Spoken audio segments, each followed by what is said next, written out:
It's a Monday. Everybody sucks. Hanging out in the break room. That's just classic Rock 96.5 WCMF. How's it going, buddy? Good, buddy. What's going on, female buddy? Been better, buddy. Welcome back, everybody, from your Thanksgiving reprieve. Great to see you guys. Yeah. We'll get into this Bills game in a little while. Look, there's a glass half full, glass half empty way to look at that game yesterday. And we're going to try and take a look at both throughout the day. Also, to not get too angry, we are going to have somebody balance us out. Jenna Cottrell from 13 Wham will be in just after 9 to give us an actual, football point of view instead of just yelling loud curse words into a microphone. Okay. But before we get there, you guys had good Thanksgiving meals. Everything was the best, Pat. The best. Okay. It was a very eventful week in the Duffy household. What'd you guys do? Well, last week was my wife's birthday also. Oh. Yep. Very exciting. So Wednesday night, because we had the next day off, right, both of us, we decided I'm going to take her out to a nice dinner. Oh. And we're just going to enjoy ourselves. And here's the benefit, No secret kids. benefit of that. No kids, just my wife Oh, and I. nice. That's right. And what makes it even better, my wife is what's known as a gift card hoarder. So she never wants to spend any gift card things ever. So Stack them up. You got it. Save them for a special occasion. Blowout. Bingo. So for the last 8 years, one of my family members, because they know we love this restaurant, has been getting us gift cards to this specific restaurant. And I don't want to say the name of the place, and then you'll find out why in a second. So we have, no exaggeration, $400 to this really nice restaurant. But she's collected over the years. Over the years. So Yeah. I go to her, I go, honey, look, we got $400. We could have the greatest meal that has ever existed in the history of the world. And you deserve it, baby. It's your birthday. I want to do this for you Look at that. with the free money. So 8 years of work, Tommy. All right, so Put right these on gift somebody cards else. to use. Yeah, Yeah. somebody else's dime. Exactly. And we're going to go have the meal of our lives. Right. You remember that commercial where the lady doesn't want to sell the car yet? Yes. She keeps yelling, hold. That's exactly what the gift card Now. situation. So Yeah. Wednesday night, I get our reservations and we take off to this restaurant. And it's beautiful, Tommy. All Just right. my wife and I. And Like a little mini vacation. it's great, Tommy. There's a candle. We're ordering all the Candle. appetizers, Tommy. We both go steak and seafood. Getting what Wow. you really want. Well, I'm not paying Surf for and it. turf. Yeah. I ain't paying for it, Yeah, baby. step up. Come on. So I'm just soaking it in butter and crab and Wow. steak. Look at me. I'm a millionaire. Oh, just stuffing it all in my face. Right? Wow. 8 years. So in the middle of the meal, guy in a tie who works for the place comes up. Yeah.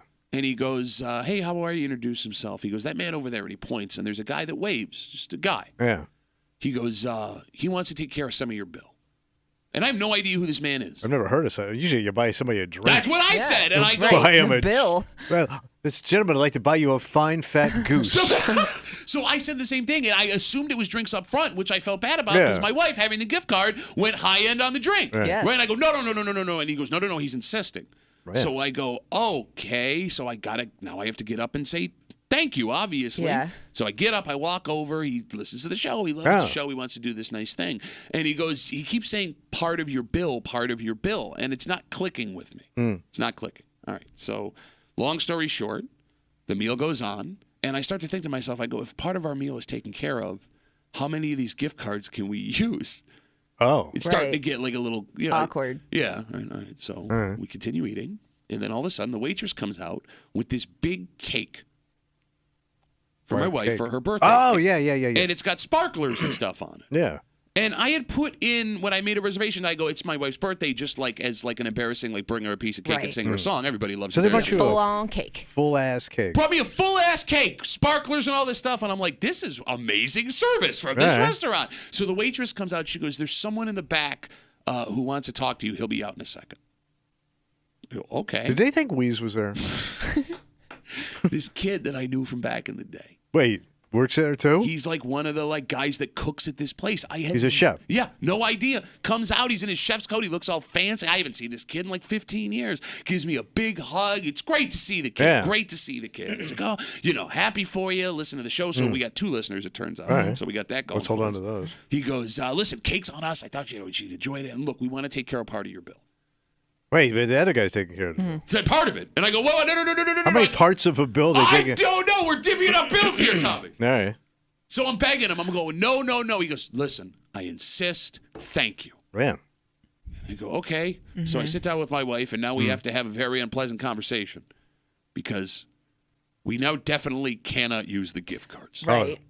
I would also be worried, like if you were planning on ordering more, but it sounds like you would kind of. The meal had finished okay, at that all point. right. That's good, because if somebody said that like while you're still in appetizer mode, like I'd be worried if I order more, does it now look like I'm just tacking stuff on Loading to tack up. stuff on? Yeah. No, see, that would have been great because then I could have adjusted knowing I was going to have to spend my money on this meal. Oh, so you couldn't use your gift cards at all? like, Oh, they okay, iced you out. So that's the debate, right? You don't That want to I'm- look cheap. Exactly. I'm having with my wife. So you can't go chintz. Can you? I mean, look, It's a weird situation because you had the gift cards. Mm-hmm. They weren't going to pick up the whole meal. no. So, yeah, you're in an awkward no man's land of thank you. Because nothing's really been completed here. No. You owe some, they pick up some. That guy over there is paying for You owe something. some over here. So long story short, Yeah. I tell my wife, I go, listen, if it's anything more than like 25% off the bill, All right. we got to pay cash, which is a problem because thinking that we weren't spending a dime, we spent a lot of money. Okay. A lot of Yeah. money. So, The bill comes, yeah. and it was 50% off the Wow. bill. 50%. 50% with everything that they had. Which is a hell of a deal. Yeah. unbelievable if I had anticipated paying. Right. And- Planned for it. You still got a tip. Yeah. All right. So I'm going to say some numbers, which I don't like to do, but I just need you all to understand the scope of what happened. Because, again, we had taken the reins off and had a meal that neither of us had ever had in our lives. Yeah. The bill in total, Before it did that total before bill. the gift cards, with taxes and everything, was $350. Whoa! Ow! Ow!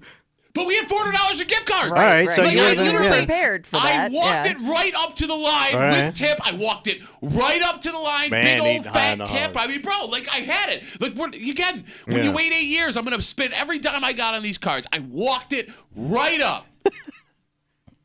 The bill after all the discounts was $198. Oh, that's still too much. Yeah, because I still got a tip. On total. $350. Yeah, because you got a tip on the total. So this dinner, Man, I got to break out the tip chart for that thing. What's a tip on $350? $50, right? No, I $50. tipped $50. Well, I had to. They brought out the cake, and everyone was so nice. No, I think that's No, low. I was No. going to say it would be more on 350. It's 10%, 20%. 70. No, you're right. I tipped more than 50. What did I say 50 for? You said $50? I might have. Did I tip 50? Oh my God! Did I screw this up? Oh, no. Oh my God! No! Oh my God! No! So No! No! No! No! No! No! No! No! Total No! is 350, right? Yeah. At 20%. What's a $50 tip? Hold on. No, no, Because no, no, $100 no, would no, be no, $20. no. You're right. No, no, no, no, no, no, no. 60. 70. Oh my God! No! All right, I you're not, screwed up. all right, so you're not too bad. No, but I still chinced. Oh my God! No! The math threw me off. Oh God! No!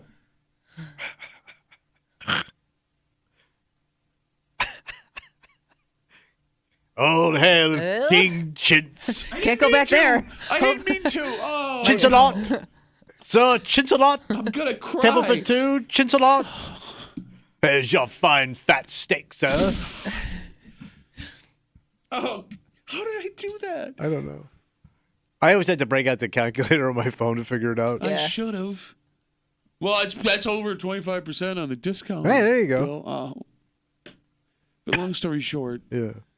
even now, even chincing on the bill, which I just realized I did. That was a $250 bill that I did not anticipate the night before Thanksgiving. And you're still stuck with them gift cards. Yep. What are you going to do with them? I don't know because I told you, I would give them to your brother. Well, now I can't do that, idiot. Why? Because we're talking about it. Just give it to him. It doesn't have to Okay. be a secret. Hey, Merry Christmas.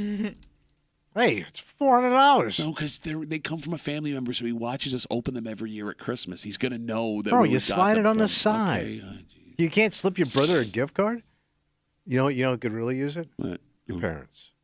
Maybe your dad, for all he's done for the family. For all he's done for the family. How about your mother? My mom, yeah.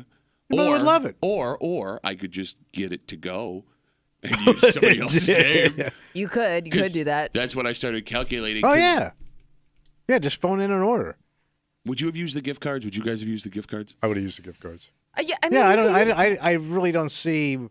It's the money they've already received. I don't see that as being bad. Use I really the gift don't. cards and leave a cash tip. I Yeah. think the tip is really the big part of that, right? If your server doesn't probably care if you use a gift card. I don't think or they not. care. No, I know. At that But point. look, if it was the server that was like, "Hey, let me take care of this because I screwed something up," that's one thing. But it's the fact that it was someone who has like a high-level job at this place, right? That came out and was like, "Hey, haven't seen you in forever. This thing, let me help you out here." Like, why? Well, because I mean, not to sound like an ass, but I would have thought. Well, I tipped $50 on 350, so you. I would have thought like either. My theory is no, I don't have the money. You either pick up the tab or you don't. You don't pick up half a tab. So, like, he kind of puts you. Wait a minute. Not to sound like an ass. And you just said the most ass thing possible. Oh, wait. If it ain't all free, I don't want you But you're free. still gonna take the 50%. Right, but like usually, if you're gonna like buy something for somebody, Sure. you buy it. You don't buy half of it. Okay, but like, I mean, and I get it's a high-end steakhouse, whatever. But like I'm thinking you would have rather him not do this at all. You could have used your gift cards and got the hell out of there. You're right. He basically puts you in an awkward spot that costs you money. Well, but and you're he still chose stuck not to with use the the gift cards, though. and he didn't know I had the gift I understand cards. that. I understand that. But if he would have just picked up the whole tab, at least you could have tipped, got out. All right, 252 WCMF. My wife's birthday last week. We had $400 in gift cards that we've been collecting for 8 years from one family member who gets us these gift cards to this really nice restaurant every year. We go, you know what? We're going to eat. We're going nuts, right? We're going to eat everything we can. We're going to get the highest end stuff that we've never gotten in our lives before. Long story short, 2 people find a way to accomplish, which would have been an amazing thing to do, 50% off a bill, if it weren't for the fact that I felt very uncomfortable using the gift card. So it went from completely free greatest meal of my life to a $250 bill. I don't know, man. Like if you had like a business that a friend or a family member owned, right? I do it. My cousin has that restaurant in Florida. Okay. If somebody got you a gift card to that place, would you feel comfortable looking them in the face and handing them a gift card? Yeah. Really? Yeah, I mean, they already got the money. It's a business. Is that's got to be a blue collar difference, man. I can't. If I have a buddy that owns like a bakery or owns something, and somebody gets me a gift card, I can't not pay my own money when I'm in there. It makes me feel uncomfortable. I just look at it. They've already been paid. Like, you got the money up front. But not by me. Oh, they don't care. No, they do. They don't. No, because like here's the thing. They already got paid. So when they're looking at me standing there, they're anticipating more money coming in. So when I go, hey, thanks for the money you already got. Enjoy the rest of your day. I feel like a dick. I think you're overthinking it. It's a chop house. Who cares? All right, well. Al's Chop House. You think Al's worried about it? Well, No. I don't know. Al's just moving steaks, baby. 252 WCMF 252-9263. Let's talk to Jim. Oh, hold on one sec. I'm sorry. Stupid number 2 button. Damn it. Jimmy, what's going on, buddy? How are you? A couple things on them gift cards. Okay. A lot of times, places will only let you use one. Oh, that would have been that would have been bad. bad had they said that in the first place. Okay, go on. Number 2, you said you've been saving these for 8 years. A lot of them are only good for a year. Okay, so we did. They were cards, so you can go online and look it up. Because I was worried about that too. Yeah. All of them are still good. Didn't Oh. the state pass a law where you can't expire gift Oh, cards maybe anymore? so, yeah. All right, I guess you did your research. Well, I did the second part of it. I didn't do the first one. So That would have really sucked. yes, it would have. Well, it sucked anyway, Jim. But Yeah. thanks for the call, man. I really appreciate it. Yeah. So yeah, the silence on the ride home. Because like I don't think my wife was mad at me. Okay. I think she was mad at the situation, right? But like I felt like such a schmuck. Because the way I sell this to her is we're going to have the most fantastic meal of our lives. You deserve No it. stress. Yeah. Nothing at all. Yeah. No strings attached. Like, come on, baby. Get on my back. We're going to do this. Okay. And as I'm like shaking my hand, putting my credit card down to make sure that we have enough to cover this. Well, you know what they say? There is no free cake. No, the cake was free. Not really. Everything else. No, really, none of it was free. Really, think about you had to spend money. You're stressed out over this meal at the end. You're left in silence. Like you got the exact opposite of what you went out to dinner for. Ain't that life, though, man? Yeah, no Ain't free that cake. life. No, you're right. We got a dynamite, no free cake kind of breaking for you this morning here on CMF. We got to recap what happened yesterday in Philadelphia. Ooh boy. Do we? Well, we do. Fine. I mean, look, this is the last Bills conversation, at least game-wise, we're going to have for 2 weeks. So Yeah. that's going to be Oh, solace this is a for some bye. people. Going into a bye. Ooh, man, you got to think about that. Well, actually, the Bills have had devastating, heart-ripping losses before the bye, like the last couple of years. Oh. Don't forget that Tampa game a couple of years ago, the game against Arizona where they lost in the Hail Oh, Mary. yeah. That was right before Yeah, I don't the like bye. overtime. Well, neither does Josh Allen. No, So he he's does not. he's 0-6. The team is 0-6 while he's quarterback. I hate that stat. I hate it because how many times has Josh Allen? He won that game in overtime yesterday. Yeah. That Oh, yeah. game was over. That game against Kansas City in the playoffs. That's not his overtime loss. Yeah. It's not. yeah But that being said, yeah. there is a way to take a glass half full approach to this game yesterday and for the rest of this season. If you want to feel better about it, we can do that. Right. If you want to yell and scream, we can also do that. Because we're here to just be your therapist. Who's to blame for this loss? That's a great question because when you look at everything in the box score, the statistics, the Bills should have won this game by 40 points. And that's not an exaggeration. Right. And we'll get to that. And again, just so we have a little balance here, Okay. someone who knows what she's talking about from 13 Wham, Jenna Cottrell will join us just after 9 o'clock here in the break room on CMF. Plus a whole bunch more. But first, Tommy. What's going on? Hunting season is in full effect. Oh, yeah. And what's interesting about hunting is it's an old school practice The day one. that has technology constantly improving. Okay. And that has caused a problem for some hunters in our area. The new and improved technology. Well, there's something that is new that they want to use to make their lives easier. And the state is saying you can't. Because it's not fair. Well, I don't know because the state doesn't say that. And I'd love to know what you hunters think when it comes to flying over the air Oh. to find that deer. Yeah, how am I surprised they don't do this already? We'll get into it next to the break room. 96.5 WCMF.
Technology will make your life easier. Yeah. Technology can also complicate things because in this very old school hobby that tons of people in our area love to do, this new technology has been banned from use.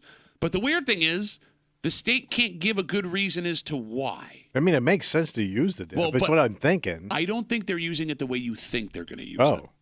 You're hanging out in the break room, Rochester's Classic Rock 96.5. WCMF, just after 6:45. It is a post-game Monday, and it's a very painful post-game Monday. And here's the thing, man. Yeah. We're not going to tell you how to think. If you want a glass half full view of what happened yesterday, I can give you that. If you want to yell and scream, I understand that. So we're going to get through this together. Okay. And we're going to do it just after 6:45 here on a post-game Monday in the break room on CMF. You can take your guns to town. Yeah. But you can't take your drones. Man, I thought they already had them out. So the DEC says drones are against the law to be used in hunting deer and bear in New York State. And the reason this comes up is because there's actually been a ton of questions from hunters whether or not they're allowed to use them. Now, Tommy, your thought in using a drone to hunt a bear or a deer would be? Makes sense, right? You can see where the damn thing is. Okay, so you're thinking it's to go track it, find them and track them. Right, then it's the same way they find the drug house. Well, you think there's deer selling coke out in the woods? How would they? They don't even have thumbs to cut it up. Yeah, that's where the bear comes in. No, I would think that just makes it easier. I mean, because like now I'm just thinking of fishing. Yeah. Like they have all kind of technology now to find out where the fish are. Fish finder, yeah, sure. Yeah, they have like sonar and radar to find fish. This is basically the same thing. Okay, so it turns out, at least according to the story, that hunters don't want to use these drones to find the deer and the bear. What do they want to do? It seems they want to use them to recover already shot deer and bear. Oh, like when the deer takes off when you shoot it, they can track it? Yes. All right. Track that thing. Gotcha. And it would make sense, right? It would save you a lot of time. So here's where it gets confusing. And the phone number is 252-WCMF, 252-9263, because, again, if you listen to the show, you know we're not hunters, despite the jackets that Tommy wears on a daily basis in here. The Department of Environmental Conservation in New York, it doesn't sound like they're necessarily against it. What's the problem? They're blaming the way the law is written. So New York state law says you can license some dogs to aid in the recovery of animals. Okay. However, like the dog that goes and gets the duck. The bloodhound, is that what those are? Whatever they are. Okay. But the law says nothing about drones. And the DEC says until it specifically says something about drones, they can't authorize hunters to do this. So if a hunter went out there and used a drone, what would happen to him? I'm a fine. Get arrested? Would you get arrested? I don't know. 252-WCMF. Has anybody tried to do this before? Hey, are you allowed to do this on your own property? I would think it's your own property. Yeah. You could. Well, but I don't know. I mean, do you still have to follow state rules on hunting? Like, I can't blast a deer any time of the year on my own property, No, right? probably not. Can I? I don't know. Still need tags, I would assume. How right? many Tag times it. have we had conversations about hunting and nothing sticks in our stupid brains? Because I'm sure that question's come up before. Yeah, probably. But this is ridiculous. No, but the DE. Sorry, go ahead. Give me. Maybe they're worried about, to your point, like it doesn't seem like there should be a problem to like track a deer that was shot, but maybe they worry about people using it to kind of like, because I would think people who hunt, like part of the art of hunting is waiting for the deer to come to you, right? Yeah, but or part like of the knowing art- the spots. The damn thing takes off. I would think like it cuts down on a lot of your hunting time when you could just go straight to where a deer is. Yeah, but to counterpoint that, Kimmy, at one point, part of the art of hunting was to hand load your muzzle loader. Like, as Right. technology Yeah. improves. Yeah, everything is Yeah, but improved. like think of how much time hunters spend waiting to shoot a deer. Yeah, But that don't they sounds have, like it like, a- sucks. Yeah, but it sounds like they enjoy it. It's part of the whole getting out for the day and going out to do it, right? But to your like, point, I don't know. like you put a scope now on a rifle, right? Yeah. They have. I think some of these guys use like that night vision military stuff. Night hunting? That sounds It's like- dangerous as hell. Well, I No, know but they go at out dawn. early in the morning. Yeah. Okay. They probably have all kind of technology out there already. And by the way, if there's a wounded bear out there, please find it before it's already pissed off. Let's just end this. I see you guys trying to get it 252-WCMF, 252-9263. Look, man, everything you're saying, I guess, makes sense, but we're also talking on our ass here. We don't know what we're talking about, I know. right? We don't know if you're allowed to use a scope, if you're allowed to use night vision, if you're allowed to use dynamite. Probably not Bow dynamite. and arrow. Dynamite wouldn't do any good for you. I know that I do know people have fished with dynamite. That's not legal, is it? Of course not. But I think they drop it in the water, blow the fish up, and then they come to the surface Oh. and they scoop them up. Okay. 252-WCMF, 252-9263. All right, let's talk to some folks who know All what right, they some know. men. Yeah. Thank you. Again, the DEC says you are not allowed to use your drones, hunters. They've been getting tons of questions to track deer and bear that may already be injured. They say it doesn't seem they're against it. There's just nothing in the law, so they can't authorize it. Roger's on CMF. Hey, Rog, what's up, buddy? Hey, so I've never actually used a drone to find my deer, but I have used a buddy's plane before. Must be nice. You kind A of buddy's plane? Yeah, my buddy has his own plane. So Who Yeah, I doesn't? hope. we Yeah. fly over Stealing the planes? property and kind of walk our buddies into where the deer are, or where the deer's laying down, and they just walk in from there. I mean, it's more of an aid than anything. I don't see where there would be an issue with it. It sounds like, Roger, somebody in the state legislature just needs to come up with something. Everyone says okay, and then they can do this. Yeah, I mean, it to me, it doesn't seem like it's more of an aid. It's no different than a tracking dog. I mean, you fly over, you find your deer, you tell somebody where it's at, and they go and pick it up. All right, let me ask you a question, Raj. Going back to what Tommy said earlier. Let's say, hypothetically, the state goes, all right, you can use drones for whatever you want. So now you can use that drone in the morning to get up in the air and find where the deer actually are. Would you be okay with that? Oh, absolutely. I've done it with my buddy's plane. Yeah, you mentioned your buddy and his plane multiple times here. Wait, That's so good for you. so you Maybe use, it's a right of privacy for the Bears. Maybe the Bears have to sign off on it because they want their privacy. Wait, like what if he's banging his old lady and all of a sudden I got a drone flying over my hairy ass? I was going to say J.O., but then with those claws, it'd probably be a painful thing. You would hear him screaming. so He's you- ripping apart his own penis. Give me what you were saying. So you use the plane to lead people to where, like, the deer are not the deer that you shot, but like the deer that are just kind of hanging out. No, we do it both ways. I mean, we'll lead You and them your buddy? in with where the deer are, Okay. and then like if one of us gets a deer and we can't find it, we'll take the plane up, locate where the deer's You at. sound like such a rich guide people dick. into it. Got a plane, buddy. Hey, Bobby, let's go wheels up. Go get them hairy bastards. Next year, we're going to find some homeless folks, feed them a meal, and set them loose in the woods. See what happens. The most dangerous game. Roger, thanks for the call, buddy. I appreciate Roger it. that, problem. Roger. All right, have a good rest of the day. I got a buddy with a plane. What a good use of plane gas. Yeah, in all sincerity, what does venison cost versus the fuel Yeah. in that plane? Yeah, and it sounds like you take it up multiple times. Like, He oh, did. can't find it. Let's go back. Like he has Get that back guy. in the plane. We're going back up again. He's on standby. You know, wild. I just thinking as a non-hunter, and if I'm wrong, the phone number is 252-WCMF, 252-9263. If you used a drone to find the deer or the bear to go hunt, right, instead of, Kimmy, like you said, setting up the hunting stand and all that stuff, couldn't you make the argument that that's safer? Because if I'm on land that other people could be hunting on, and I'm just waiting in a spot for a deer, that does potentially put you in a bad place. Those if there's guys do get hurt. Those things. Yes. I mean, there's accidents. With the drone, I could be closer to the animals. I'm wasting less time. I'm putting myself at less of a risk. And you got to know where everything is. And you'll also be able to see potentially other hunters There that are out you there. go. I'm just thinking out loud. If I'm wrong, tell me why. 252-WCMF. It does take away the spirit of the hunt. Yeah, but I mean, all the other technology is here now. Yeah, but I guess that technology works when I find the deer. Right. Yeah. Right. Like if I have a way to get right to the deer, do they worry that would wipe out the deer population?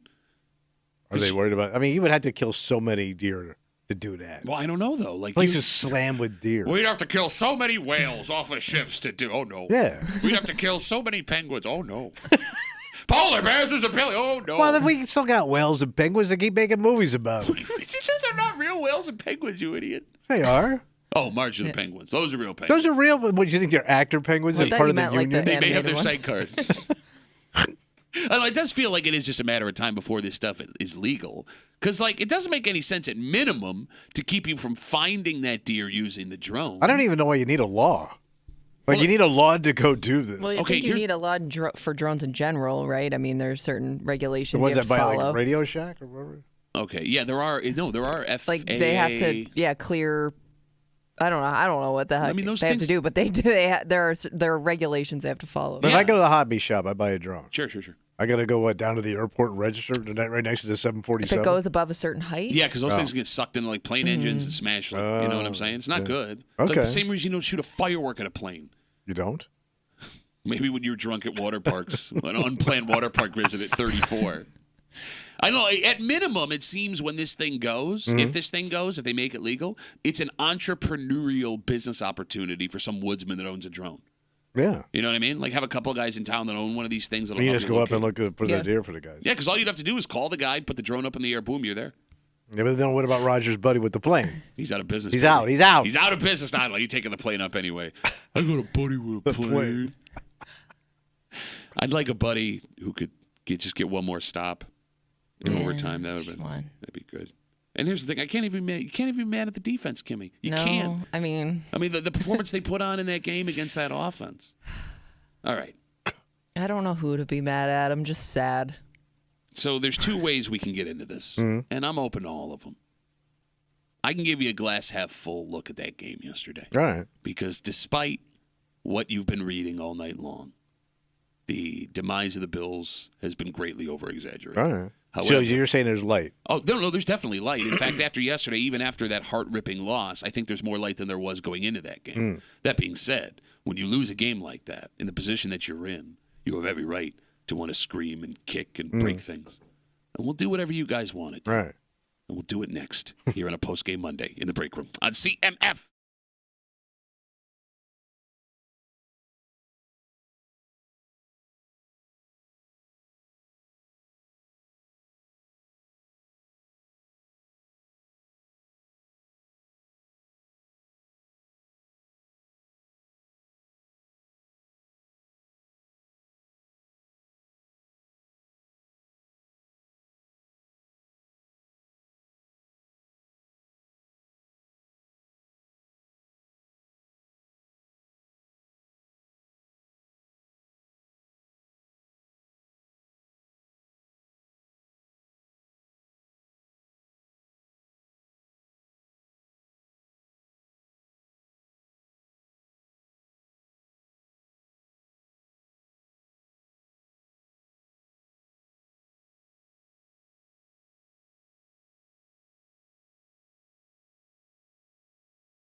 You want to talk about ripping your heart out?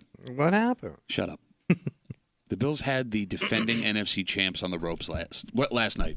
The game was in hand, and we sit here with another loss after a series of very unfortunate events. However, there are two ways to look at what happened yesterday.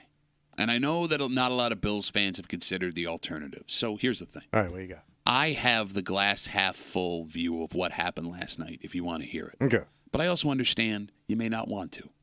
So if you want to yell and scream and kick and throw things, I understand that too.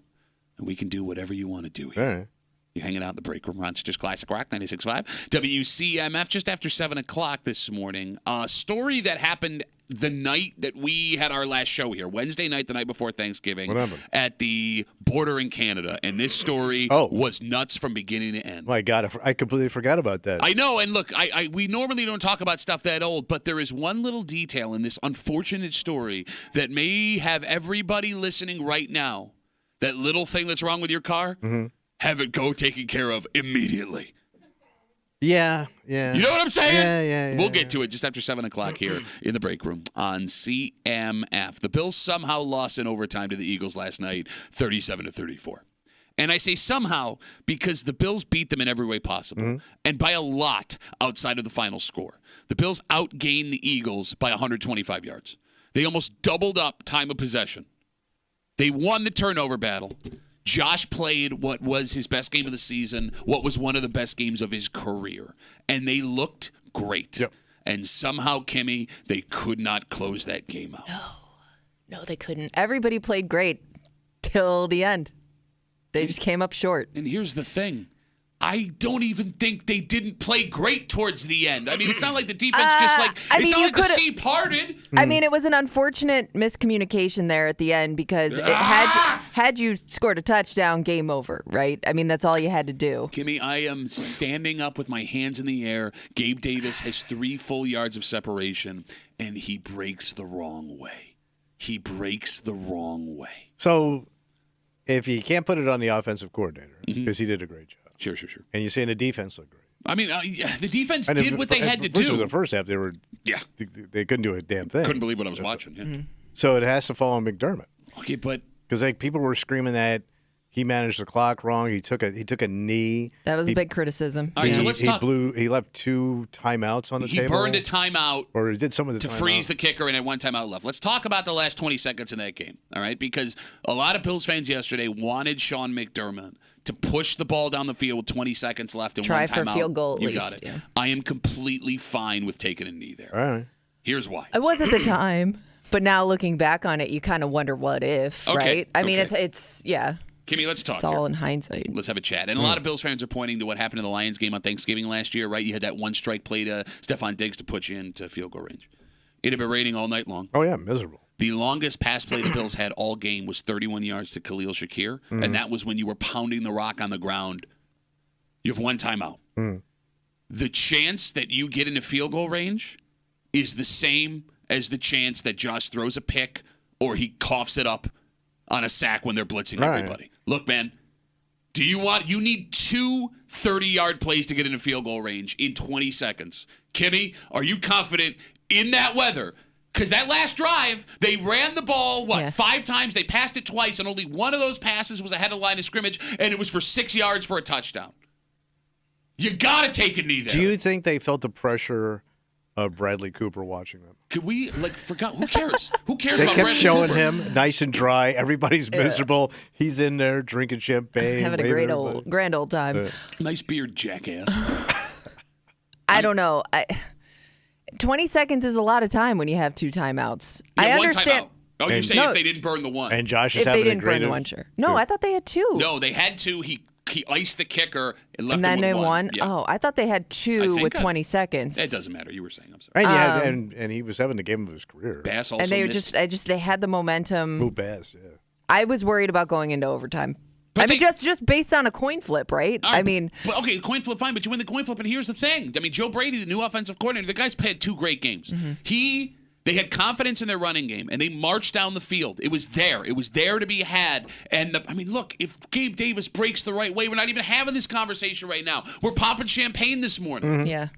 I did see a funny stat this morning. I did not realize that Josh Allen has never thrown a touchdown in overtime. Well, yeah, because that would have won the game. I know. Should have last night. Yeah, because he's winless in overtime. Right? No, the Bills are winless in overtime while he's quarterback. I hate that Sean Josh McDermott's Allen 1-6, so he must have won with Tyrod.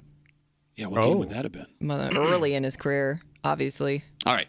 I said coming in here, right. I got a glass half full look here. And now the schedule just gets harder. I would argue that game was the hardest you had left. You think Kansas City? No, Kansas City, you've beat them at home the last 2 years. Yeah, but didn't Kansas City just beat the Raiders? Kansas City's But not what Kansas City's been. Yeah, I mean, it's the Raiders. We blew them up by 30. I mean, every game's in a vacuum, but the Raiders, they beat backup Derek Carr, fatter Derek Carr. All right. If you want to yell, I understand. And we're going to give you that opportunity. 252 WCMF. Let's talk to Dan. Danny boy, what's going on? Man, I'm telling you right now, guys. I was so mad. I think the neighbors had to wake up when I got out of their ice cream sold out. It was unbelievable. What you got to do is find a buddy with a plane so you can get up in the air and yell as loud as you can. Yeah, but I'm going to tell you, it's okay when you're playing against one team, but when you're playing against two teams, you can't win. There's no freaking way. So you're referencing the officiating yesterday. I mean, that first half officiating was brutal. But here's the thing. Dan, I'm sorry. Go ahead. Officiating? Are you kidding me? There were so many calls. There was some calls that were so blatant. The guy's staring right at him, and he's going, "Well, that looks legal. Oh wait, it's Eagles. They're 9-1. We got to. They're 4-0 with this team. Let's keep it going." All right, but here's the thing, Dan. I don't disagree with you that the officiating was brutal. However, you had a chance. Gabe Davis breaks the right way. You win that game. Yes. I mean, the officiating didn't cost them the game. I couldn't believe what I was watching, but it didn't cost them the game, Dan. Yes, okay, I agree. But, give them a chance. Just think how many other points they would have scored because a lot of those penalties, they were down in the red zone. No, you're not wrong. But then again, I mean, Josh also great acting job to pick up that roughing the passer on that final drive there. And you earned it, kid. You earned it after everything. Dan. Okay. Everything's okay. But thank you for the call, buddy. Have a good rest of the day. I could not believe. Now, I don't want to be play-by-play guy, right? But there's one thing I want to talk about real fast. I was watching the game at the Bill Gray's Tap Room in Shiloh. Oh, yeah. By the way, great to see everybody. Place was packed. We had a blast. Wow. Right? Well, up until the end. Yeah. That play where Josh gets pulled down by the front of his jersey, the horse collar. Where his jersey rips, Yeah, okay. All right. So Josh is standing there with his jersey ripped in the front. Okay. And that's the jersey with the pockets in it. So that's a nice jersey. You ripped that guy's It's one of his favorite ones. I How love dare you? Do you know how hard it is to put the pockets in that jersey? He wears it to church. So I'm standing there screaming, how do you not call that? Now, we can't hear what's going on because everyone is so mad that nobody made a call. So then all of a sudden that flag pops up on the screen. I go, oh, my God. Oh, yeah. He campaigned for this call. Right. Not only do they not make the right call. Double down. They made the wrongest call. So what is it called now? That was an intentional grounding. It was a no call on the collar. Intentional grounding, even though Gabe Davis is 4 yards Right there. away. I didn't understand that. Oh, the penalties. The penalties will kill you. And look, it all worked out there because that was a blocked field goal that led to the turnover that led to the touchdown. So everything works out in the end. As they say, Tommy, ball don't lie. But how? How in the world does that happen? All right. How does that happen? And you can't challenge that, right? No. Maybe you should. Go back and think about it again, boys. Well, no, because if you challenged every missed call, every play would have but still, that was such an egregious miss. And if you bitch about it, don't they fine you? Like if McDermott goes, like, these guys suck. After the game, you're saying, he'll get fined. He'll get fined, But it's probably not that much. Maybe fine. 10, 20, 30 grand, depending on what Really? 30 grand? I think some can go up to 50. 50? Damn. All right. So I promised you that I have a glass half full look here. Now they're saying the schedule gets way harder. No. Well, Kansas City it doesn't and get Dallas. any easier. Listen. Kansas City and Dallas, buddy. Okay. And you have to play them at the same time.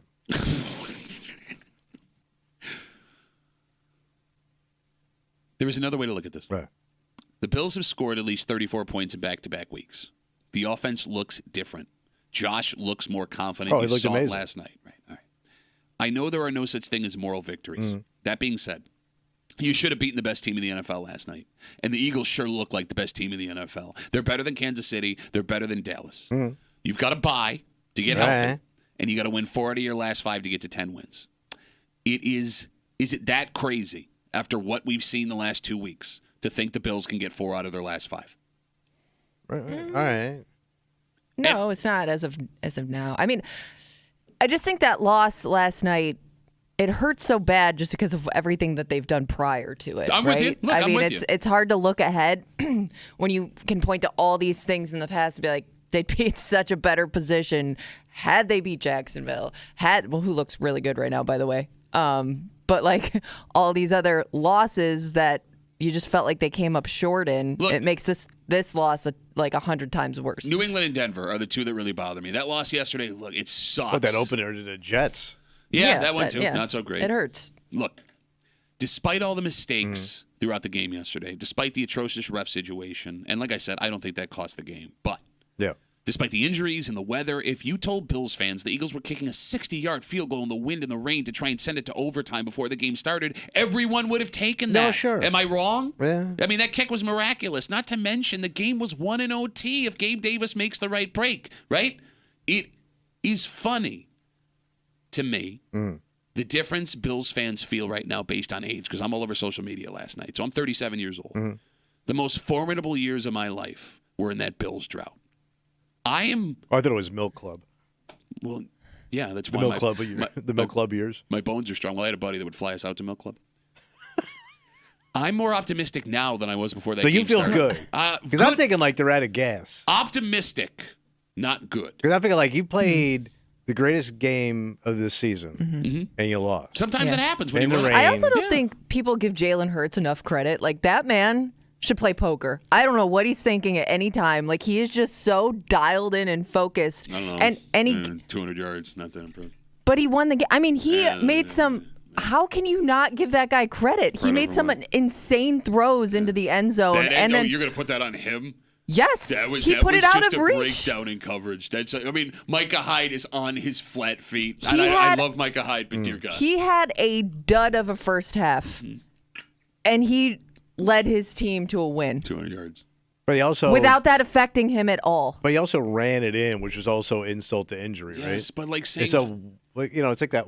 Just walks it in, and we're going home. No, but like saying Jalen Hurts won that game is like saying He Josh did. Allen lost that game. No, I mean, I don't look at it like that. I don't.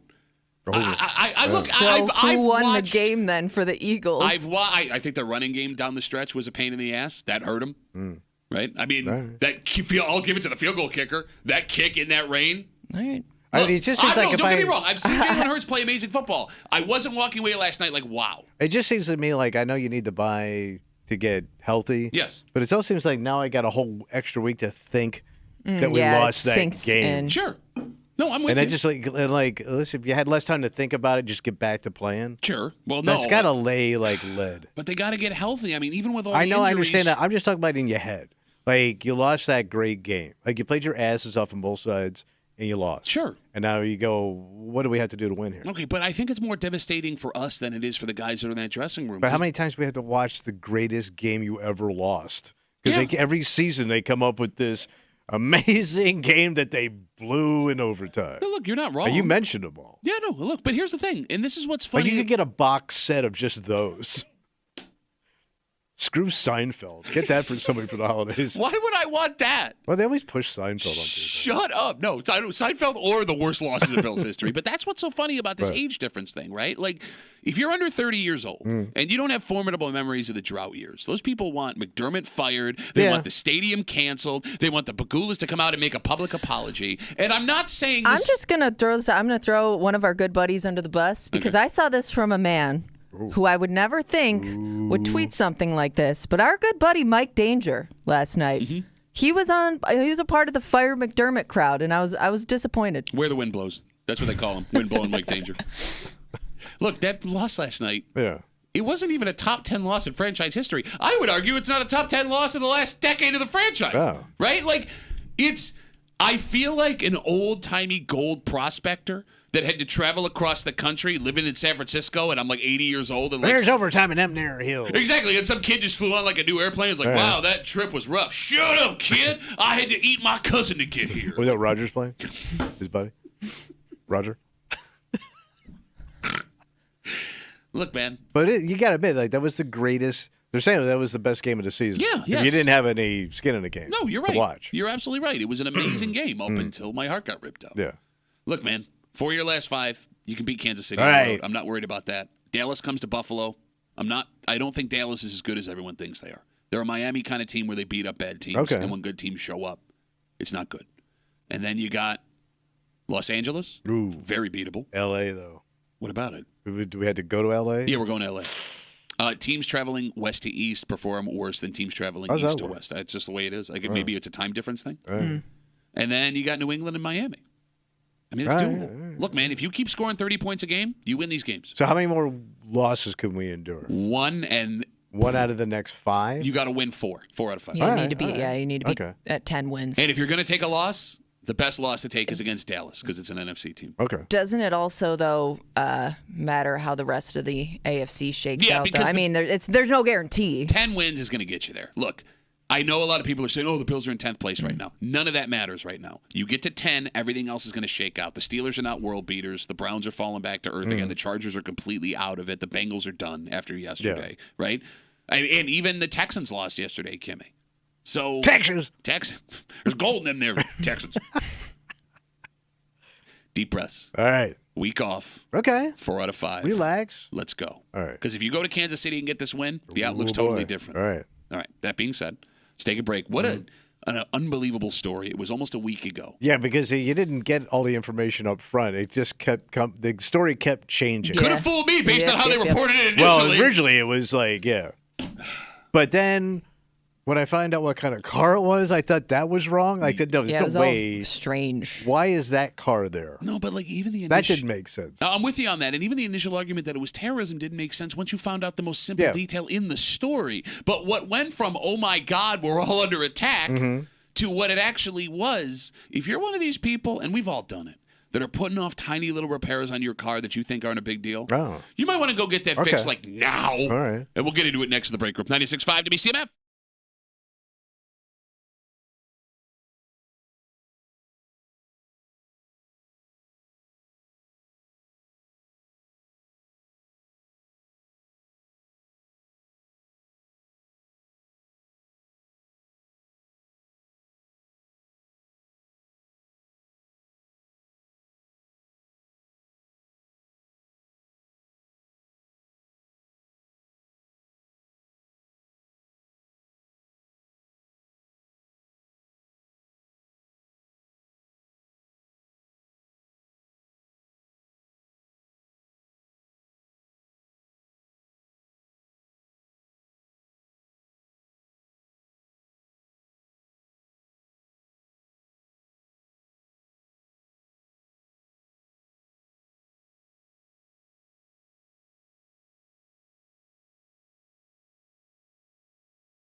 So this story happened the night of Wednesday. Yeah. The night before Afternoon. Wednesday. Yep, you got it. Just before Thanksgiving. And just west of us. And it made national news immediately, having some folks jumping to the conclusion that terrorists have infiltrated the Canadian border.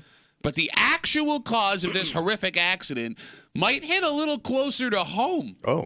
Because that little thing that's been giving you trouble in your car Yeah. could be a much bigger deal than you think. So they kind of know what it was? Well, that's just it. We got to be careful here, Okay. obviously. You're hanging out in the break room. Rochester's Classic Rock 96.5. WCMF will jump right into it. We have all seen the video of the car at the Rainbow Bridge from that accident the night before Thanksgiving.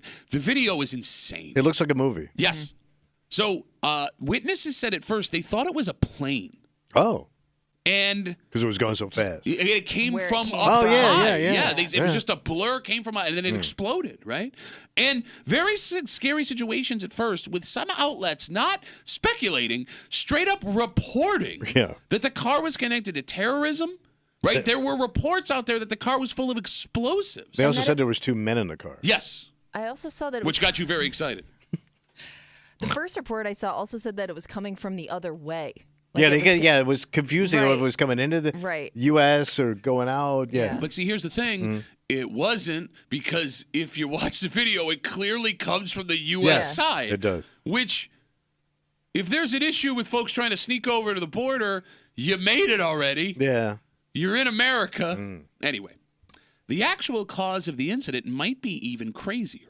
So 2 folks unfortunately lost their lives. Yeah. It was a husband and a wife in their 50s. They were from the greater Buffalo area and reportedly had tickets to a KISS concert in Toronto that night. The investigation is still ongoing, so I want to point that out before we get into what we're going in here. But what we do know, the car that went airborne and exploded was a $300,000 Bentley. Yes. Because at first I thought Bentley, I go, that's got to be a player.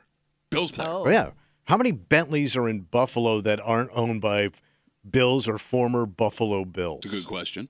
So Good I question. thought that it was a player or like 2, because then I said 2 guys in the car. I go, it's got to be a couple guys going up to the casino. Sure. So according to several reports, the man that had passed away in this accident had been telling friends he was having an issue with his gas pedal. Oh. Now, it's possible that this was a medical emergency that caused the accident. You may never know based on how everything worked out. It's also possible that the issues that this man said he was having with the car could have played a part in what happened. Like it was sticky? He had said he was having mentioned it. issues with the Okay. gas pedal. You wouldn't think if I spent $300,000 on a car, I'm going to have an issue with my gas pedal. Anybody that's ever owned a luxury vehicle will tell you. But this isn't even a luxury vehicle. This is beyond luxury. Okay. This is like unattainable vehicle. Well, he attained it. Like a Cadillac, a nice Escalade, nice car. Sure. Very fancy. This is a car that turns heads. Like, this is the kind of car you wait to see who gets out of it. No, you're not Yeah. wrong. Because it could be a celebrity. Everything you are saying is true. All right.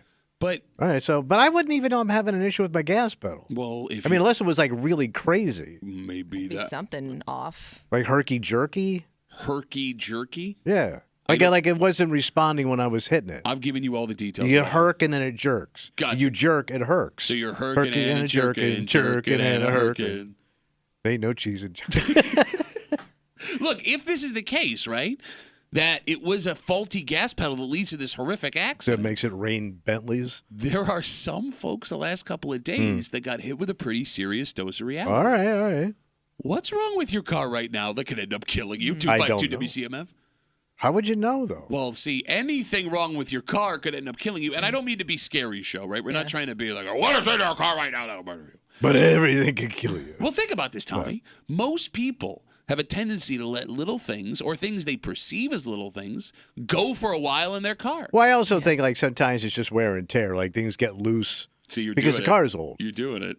'Cause I That's just drove- wear and tear. Look at the crap we drove back in the day. Bro, we Garbage. are the perfect example We should have been pulled over for junk driving. Yeah. And even if something's like feels a little off, or Yeah. there's like your engine light comes on, you're like, I only have to drive like 5 miles, so I'll put it off for tomorrow, and then the next day, I'm not really driving anywhere today, so. And then you start to feel comfortable driving the car the way that it is. Like, it's fine. I'm going to keep pushing So it. one thing that happens every time when we get a cold snap, and in the newer cars, it says you're losing air pressure in your tires. tire Yes, yes, pressure, yes. Yep. So a lot of people tell you it's just because of the change in temperature that sensor's really sensitive. Yeah. This is a sensitive sensor. It's very herky-jerky. And like they usually tell you, like, don't worry about it. As soon as it warms up and you start driving, it'll go off. Or you could have a blown tire when you're doing 60 miles an hour. That's also a thing that could happen. Right. And look, I'll be honest. So what do you do? I think I was being polite when I said people have a tendency to let little things go because let's be honest, Tommy, people will drive with vehicles that are downright dangerous, and we were two of those people. Yeah. Right? I used to drive almost when my tires were on showing cord. Yeah. You're trying to squeeze a few thousand more miles before you upgrade the ride. Maybe you ain't got the money to get it fixed or money to get Who's something got new money anyway. Exactly. But to your point a second ago, when you see a luxury car like this, what could have been the issue causing the accident, it makes you realize how truly dangerous things can get for you if something were to go wrong with that thing that's like, I'll take care. It's fine. And, like, I know there are people listening right now where when you hear this story that it could have been a faulty gas pedal that caused that crazy accident at the Canadian border the night before Thanksgiving. The things that you have let slide in the past that could have gone very poorly, 252-WCMF, 252-9263. Brake problems have to be number one. Oh, but yeah, number one. But it is amazing the justification people will make to not have to get their Well, brakes it's the fixed. humidity. They get a little sticky. Get a little herky-jerky. Herky and a jerky. Jerking and a herky. I mean, I don't know if you guys have experienced this, but like recalls with certain things. Oh, yeah. Like people will just say, well, my car's driving fine, so I must not be affected by Right. that. And you just never get it checked out. I had a recall on a car I had one time where the hood could fly up while I'm driving. Yeah, there's some Jesus dangerous Christ. stuff. I'm Like, not making Driving it a up. clam? It took me a year and a half to get that That fixed. would and you freak probably me out. already had it in for something else. Because I know right? Yes, this. exactly what happened. I know this happened to somebody when I was a kid. Wait, the hood flew up? Yeah, like it just blew open on a highway. So you want the worst part? What? Once I got the notice, because it was a car I had bought secondhand. I don't know how they got it. Must have been registration. I could see the it hood flopping. shaking, right? Oh, Jesus Christ! But I still, a year and a half. I didn't do anything about it for a year and a half. And I even, like, started in my head, I lifted the hood up Yeah. to see how much space I had to see if the hood were to fly up. It was a free repair. I could have taken it in to get it taken care of. And instead of doing that, I lifted the hood up to see, in case of emergency, where I would be able to see if the hood flew up. Did you practice like rolling down your window and like looking out the side so you could still drive, looking around the hood that's up pounding into your windshield? Oh, you're talking golden retriever style? Yeah. I did not do that. So I just took my car in over the weekend for 2 recalls, and the only reason I took it in was because it was having a tough time starting. Like there was something else going on, but it took me not even being able to start my car for me to take it in for those things. It is insane how we will, like, I mean, think about this in all sincerity. Because it takes a lot of time to go to the dealership. Okay. Sometimes you got to hang. You're right. And you don't know if you're gonna get it back the same day potentially if they don't have the right parts. Right. No, How you're- long am I going to be without my ride? You're right. Everything you're saying is making sense. But counterpoint to that, like when you think about it, your car is the most dangerous thing you own. Oh, yeah. Right? And that's even if you're doing it the right way. Like, I mean, people that own guns, you're not going to pull a gun out on a regular basis. Nah. Right, in public. You know, your house, the odds that it catches fire are very small. It is low. Right? You're flying at 70 miles an hour in this metal thing down the road with the responsibility of everyone else around you having to protect you while you're trying to protect them at the same time. Yeah. And we're just like, nah. But I'm also thinking, like, if you drive a newer car, I also think, they make these things so safe now with all these sensors and cameras. It'll tell me if there's something wrong. You mean the sensor that's telling you something's wrong? I think it's almost Just the self-correcting. tire It's like a pressure. self-healing car. You know, I have thought that with cars I've had in the past, Oh, I too. do, too. Right? Like, it fixed itself. That doesn't make any sense. Yeah, that clicking's gone because it fell off. Whatever was making the clicking sound. The best part too is when people who clearly don't know anything about cars will That's tell me. you what's wrong with your car. Like they just feel the need to jump in there with, I hear like the wiring's weird in those cars. It must be something that, and they'll like downplay it. The best to make one you feel is better for some reason. the best one you'll hear is, "Oh yeah, that car's known for that." Right. You're right, man. Like they're talking about the Irish. Got a little bit of a temper on him. Oh man, don't put the wrong gas in that thing. Jesus Christ, they go off like lightning. Well, you bring up another funny point. 252-WCMF, 252-9263. We're talking about this insane accident the night before Thanksgiving at the Rainbow Bridge of the Canadian border. Bentley goes airborne. $300,000 car crashes into the border, explodes. 2 people, unfortunately, lose their lives. It wasn't terrorism. But there are reports that this guy was telling friends that the gas pedal on his Bentley was acting strange. And there is speculation, and again, it's just speculation. That's what led to the accident. My dad when I was a kid, if the car would start acting weird, would put higher quality gas in it. Oh, yeah. That'll do it. So it doesn't knock anymore. No, but like anything that went wrong with the car, he would just start putting premium gas in the car. So did your old man have the kind of car like back in the day? This is when you know you were busted, when you turned your car off and it would still run for a minute knocking? Yeah. Because that meant you had, if they always go, you put cheap gas in a car, it'll do that. Yes. So, yeah. Here's the thing. I wouldn't know what to do in an emergency if my gas stuck. Like, I would just assume I pull up my emergency brake, but I don't know if that stops the car. You mean the car smell funny lever? The emergency brake isn't going to stop the car if the gas pedal's stuck. Well, it's an emergency brake. This is an emergency brake. Do your thing. Because I thought, like, when you hit it, like, the wheels would just stop. Have you ever driven with the emergency brake on? But just like a touch, not like where I jammed it down. I don't think it stops your car if the gas pedal's down. I think that's a lousy emergency brake. Okay, well, you should write a strongly worded letter to somebody. That's an emergency. What do you want? Brake. Do your thing. Do your job. Here's the problem, though. If you made the emergency brake stop the car immediately, there'd be idiots on the highway at 60 miles an hour. Let's see what. They go flying through the windshield. You don't think some drunk kid has pulled the emergency brake to see what it does? Which is why you can't have it stop the car immediately. Well, slow it down. Okay, I don't know. Well, it seems like this guy was going pretty fast based on the video. They said he was probably doing like 100. Did you just make that up? 100 mile an hour. That car had to be doing 100. Okay, so you just made that up. Yeah, I can't believe they falsely reported terrorism. I heard it was going 100 mile an hour. They said the age should come out. 252 WCMF. Let's talk to Harry. Hey, Harry, how are you, buddy? Hey, I was calling because I've had two really bad car experiences. I bought a 2006 Toyota Matrix, and I drove that thing for a long while. Nothing was going wrong, ran perfectly well. All of a sudden one day I'm driving home, and it starts acting up. So I pulled over. I'm like trying to figure out what the hell's going on. And some guy driving by tells me to roll down my window. I roll down my window. He's like, "Your engine's on fire." What? It's like, what? Wait, hold on, stop. How did you not know your engine was on fire? It's in the front, Harry. Well, it was underneath the hood. I didn't know it. He apparently could see the flames underneath the car. And I was like, "Oh my God." I get out and I pop the hood somehow, and I had to go down to my house and grab a fire extinguisher. It was a mess. Holy crap! And even worse problem when the car shop told me it wasn't worth repairing, I had to go get a new car. So I went to Canandaigua to go buy a car from. Don't say where. Stop.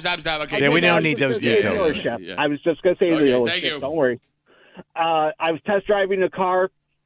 We were driving down 332. Hood pops up. Wait, you're test driving a car with the guy in the car from the dealership. Yep. And the hood flies open. I safely managed to pull us over with no problems whatsoever. And the guy who's taking me for the test drive, he's over here like, "Oh, I think this one was supposed to be in the shop." I'm like, I hear those cars are known for that. To be in the shop? What the hell? Wow, during the test drive. So you must have got a hell of a deal.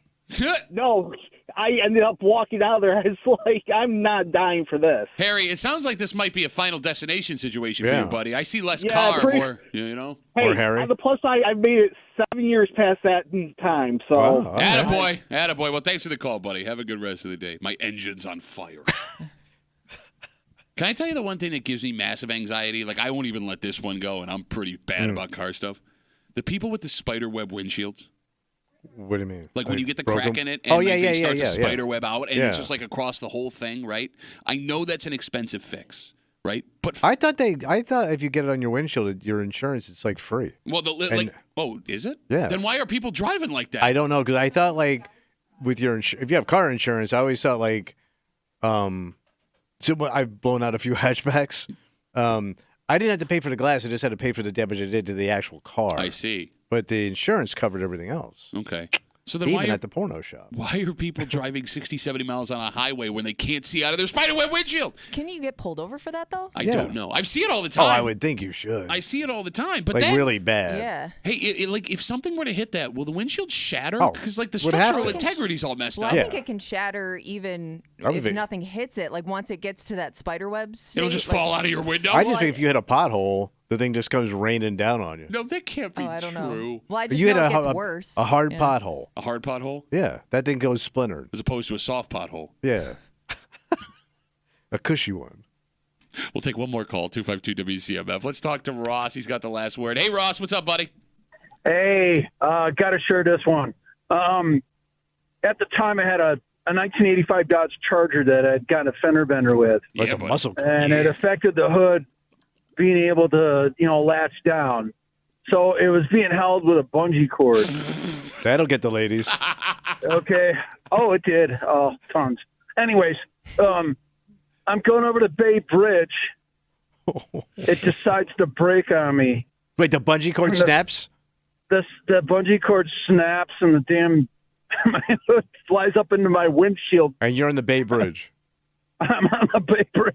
Oh, my God. Oh, God. It's after midnight, and you're wearing sunglasses. And Rex Ryan's with you. Yeah. Well, yeah, it was. Yeah. I missed it. So what happened? You just slammed the brakes on?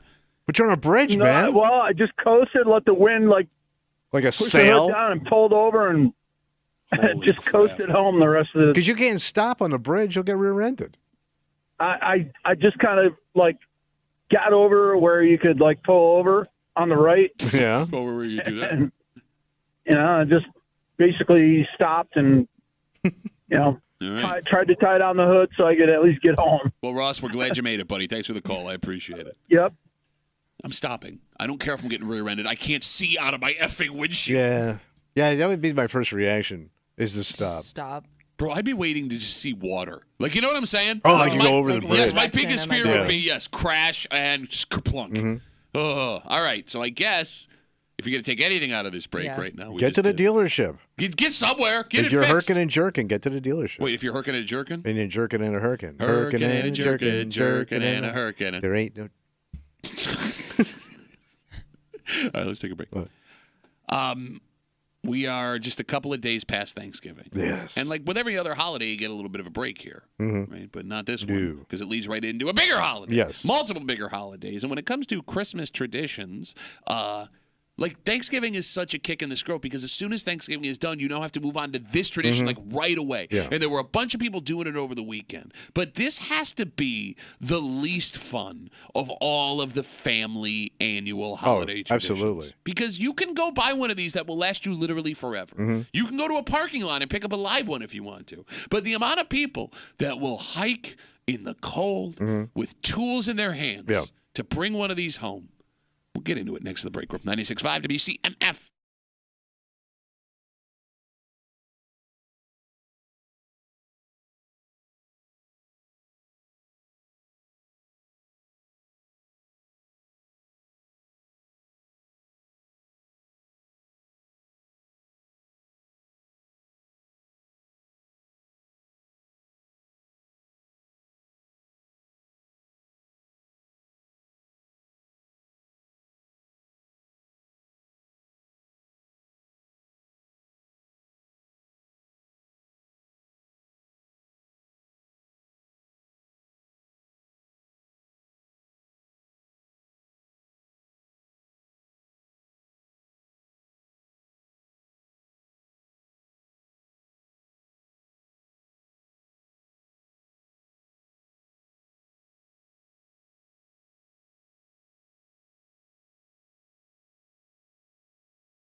It's that time of year, Tommy. What's that, buddy? If you didn't do it this weekend, you got to get it done soon. Oh, yeah. But for all the money that farms in our area make from summertime into the new year on agritourism, this has to be, or at least it should be, the most difficult thing to get people out to do. Oh, yeah. Because it sucks. Okay, but why are so many people doing it? It sucks. Everybody was out doing it. It's dirty. It's grimy. Okay, now you sound like a bitch. It's dirty. You I have mean, to there are other reasons other than you're going to get dirty. You also have to figure out how you're going to get it home. You're hanging out in the break room. It's just Classic Rock 96.5 WCMF. Just after 7:45. Normally this is a Muley post-game excuse Monday, but thanks to the long weekend, no predictions. You probably would have failed miserably. Ran the table. If you were watching the Bills game live yesterday, which I'm assuming most people listening were, you missed what happened on the Red Zone Network. So that's the NFL one? Yep, you got it. Right. It's like a phenomenon. People love this thing, and it almost exploded yesterday. What happened to it? Oh, we'll get to it just after 7:45 here in the break. Probably had a recall. On CMF. Well, I hear the Red Zone Network's known for this kind of thing. You guys get your Christmas trees up yet? Yes. Okay, so yours is up. Do you have a fake or a real tree? Fake. Okay, just ask. I haven't gone real 30 years. Okay. 30 years ago, Pat. Is your tree up? It is. Fake tree? Fake tree. Okay. Yeah. So lots of folks in Rochester have their trees up now, and there were plenty of big crowds out at farms from Friday into yesterday getting their real Christmas trees to bring them home. Yeah, let's fill the car with sap. Okay, when you did your real tree, how did you get the real tree? So we used to go out to this joint out on 104. Okay. And he had to go out and pick it. Okay. And then they would cut it or you would cut it, put it on the tractor, march through the mud back. Oh, you get some cider. Sweet. And then figure out how you're getting it home. Because we never had a plan. Because we never had a car that was big enough for it. So you had to put all the seats down. And you put it in the car? Yeah, because I didn't bring anything to strap it to the roof. Why would you not do that, stupid? Because that's like technology. I don't have like technical stuff to strap. How many years in a row did you get a real tree? So when I lived in Webster, so in the early 90s. Okay, so like multiple years you did this? Yeah. And not 1 year you brought something to strap Because it I to never me? wanted to do it. Like, it never, like, a wife's idea and a husband's idea of what this adventure is going to be, it's like the same way we approach sex. We're on the same road with different expectations of what's going to happen here. You bring up an interesting point here. Because the phone number is 252-WCMF, 252-9263. I would think it's the husbands that want to go out and cut the sucker down. Why? I'm with you, but I would have thought Unless you're some macho guy with a saw or a Charlie axe-wielding dude. But that's your chance to feel macho because Or otherwise, completely stupid. How often are you chopping down trees on a regular basis? But now you have a reason to, and you feel like you're. There's a lot going on there in terms of feeling masculine. Like not only are you chopping down a tree, but you are doing the heavy lifting, and you feel like you're providing something for your family. Yeah, there's so many ways to provide for your family, lose a finger, throw out your back. And, like, it's also like, it's not even chopping down a tree because you got to get down on your hands and knees, get under. It's not like you're some. No, you're like sawing it, yeah. You're not like in the old school days when you saw them chopping down those redwoods and they're. Yeah. It's the most awkward thing to do. Yeah, there is a big difference between the lumberjack axe and the handsaw. And I got to get down low on it. Well, and that's I can't not hard for you. I mean. Well, yeah, you should stand up. So when it comes to the tree, and I am curious, 252-WCMF, is this a wife-driven activity or is this a husband-driven activity, 252-WCMF? When it comes to the real tree, there are a few options, easiest to hardest, because you got the Boy Scouts, Tommy, that just have them pre-cut in the parking lot. Then there are the farms that have them pre-cut, ready to go, and you'll get some holiday food and cheer you could partake in, right? But then the big boy trip, like you just described, cutting down your own Christmas tree. So 13 Wham over the weekend went out to Stokey Farms. And they talked to some folks in their boots and their parkas, and they had themselves saws, and they went to work to find the perfect tree. Right. Can I ask a potentially stupid question? What's that?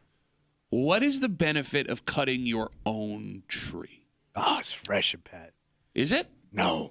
Okay. Of course not. So it's not that. Who cares? No, I'm asking. It's just as green as the other ones. You're asking what the difference is between the pre-cut ones and the ones you do yourself? Yeah. Yeah, like if I have an opportunity to go buy one that's already pre-cut, or I have the opportunity to go saw one down myself, why would I choose to saw one down? Because you want the bottom to be nice and uneven. Is that? Because you're not going to cut it right. Well, do they cut it again there? I don't know, because I saw a video of somebody having it like cut again once they chopped it. Well, then what's the point of cutting it yourself? I don't know. That's even more humiliating, right? I mean, that's well, they like make it even or something. I don't know. Yeah, you did it wrong. I've never done it. Yeah. No, Yeah, like, is it just the tradition? Gotta be. I think so. You slip out with the kids and you do it. No, but I mean, you could end up in an argument and nobody's talking to each other on the way home. Kid gets to walk out, see the field of trees, and pick out their own tree. I don't know. But then I could just still have a guy cut it for, like, I want that one. We'll take that one. Yeah. Right? Like, I don't get the idea. I don't get what the draw of cutting the tree yourself is. And if someone could explain it to me, I would really appreciate it. Maybe it makes you feel frontiersy. But again, it's a little handsful. I know. You don't see Paul Bunyan walking with something that fit in his hand. Paul Bunyan, going to saw down your tree. Like, there are lots of farm trips throughout the year that suck. Mm-hmm. Picking fruit is a pain in the ass. Yeah, it's called labor. Hauling pumpkin from field to car is not the most fun thing. Labor. But those seem to pale in comparison to legit sawing down a tree, dragging it back to the parking lot, strapping that sucker on your car, only having to get it down and in the house when you get home. It doesn't make sense. What is the point of all of it? Because you got to do it all by yourself. Well, with the help of your family, maybe. Yeah, but they can't probably do it. The kids are little and your wife is in like nice clothes. You now have to figure out how to get this thing on top of the car. Most men have that bitch. You have never been with a woman that couldn't help you with that tree as much as you could help yourself with that tree. You never met my first wife. She sucked in many ways, even at that. Oh, you were cutting down your own Christmas tree in Florida? Yeah. Palm tree? No, most of those pine trees come from warmer states. Oh, shut up. Don't they have pine trees come from warmer states? Don't you know anything about pine trees? Don't you get your pine tree facts? Cut it down myself. But even the ones you buy in a parking lot, you still got to get it in the car, and then you got to tip the guy, right? You got a tip on the tree? Yeah. If they help you strap it if in. the kid, if I got that guy strapping that thing to the hood of my car, I'm tipping him. What do you tip on a tree? Whatever he wants. No, I'm not. What? Like if they wrap it nice, put it on top, I might just leave it there. Is that like a $5 tip? Is that a $20 tip? What's a tip? How long Nowadays, does it take usually? What's a tree cost? Like a nice tree. I have no idea what a real nice tree. medium tree got to be $75 to $100. I've never had a real tree in my life. Is it $75 to $100? Easily. Depending Why on would you the not buy a size. fake tree? What is bro, wrong with you people? We want fake, fully lit. You plug it in. It's already got it's got the lights in it. Yeah. So you just snap the 3 pieces and you got a light. I got that too. My lights died, but it was really nice when they were working. Spin it around. Now we put lights over the dead lights. Yeah, why not? No, but if I spend $75 to $100 and that kid wraps that tree, puts it on top of my car, I'm giving that kid $20. That's worth it. I mean, it is. Holy crap! What? Somebody's writing us right now. How much tree's Stephanie, $140 she paid for a tree. Well, she probably got one of them fancy 2-story tree because she's got the fancy house. Well, you know nothing. I know nothing. What's her name? Stephanie. Yeah, she's loaded. Most Stephanies are rich bitches. You're a rich girl. You got a big tree. But you know it don't go. Matter anyway. Okay. 'Cause there ain't no cheese in China. 252 WCMF. We're talking about cutting down your own Christmas tree. Folks on 13 Wham, big story, out at the farm, Stokey Farms, cutting them down, having a grand old time. It looks like it sucks. I don't get any of it. How does the news not do more people hurting themselves doing this? Well, because then people wouldn't go to the farms and cut down their own tree. No, but I mean, but you shouldn't. You shouldn't have a saw doing something you don't normally do I wonder. on private property. It doesn't make sense. Foreign soul. Well, because I've never been to any of these places either. Do they have like certain rules I hope. and regulations in place for the people that come to chop down? Like, is They got there? to. I would imagine like there are certain rules you have to follow. No chainsaw. Safety rules. No, because I just got You can bring a chainsaw? So Steven just wrote, the place we go to allows chainsaw use. If not for that, we go pre-cut. So did anybody show up with a chainsaw and just fire that baby up? Well, I mean, if you own a chainsaw, you probably know how to use a chainsaw. Who says? I don't know. You and I could go buy a chainsaw. I have a chainsaw. You shouldn't have a chainsaw. I agree. But I got one. There's a reason I don't own a chainsaw. I got a chainsaw on a 12-foot pole. Yeah, I forgot. You put a chainsaw on a pole and cut down a tree with it. Wait, so if you can have it and use it, why can't people go into I shouldn't have it. Okay, so then why do you have it? Because to get those damn limbs down. Damn limbs. Because I'm short, too. All right. Phone number is 252-WCMF, 252-9263. We got lots of folks now trying to help us out with the tree We got trimmers? thing. I guess so. Let's talk to Brownie. Hey, Brownie, what's up, buddy? Hey, what's going on, guys? Yo. So the truth about cutting down a Christmas tree is that it really does suck. what we do now is we go to the Boy Scouts and get the free ones just because it's such a pain in the butt to walk out there, try to cut it down. Everybody's not prepared. Dad's the only one doing the work. It rained the night before, so all the kids are walking in mud. Yeah, it was a pain in the butt. So we just go ahead. So, Brownie, so you were at one time a cut down your own tree kind of man. Yeah, and it was fine, but if you're not prepared and you're carrying all the rest of everybody's weight, it sucks. And the car's filthy. The house gets filthy. You'll be vacuuming up those pine needles till like June. Are you talking about them Florida pines? Oh yeah, I hear they drop a lot of needles. And also, we're trying to clean up from Thanksgiving 2 days before, and the wife says, "Let's go get the tree today."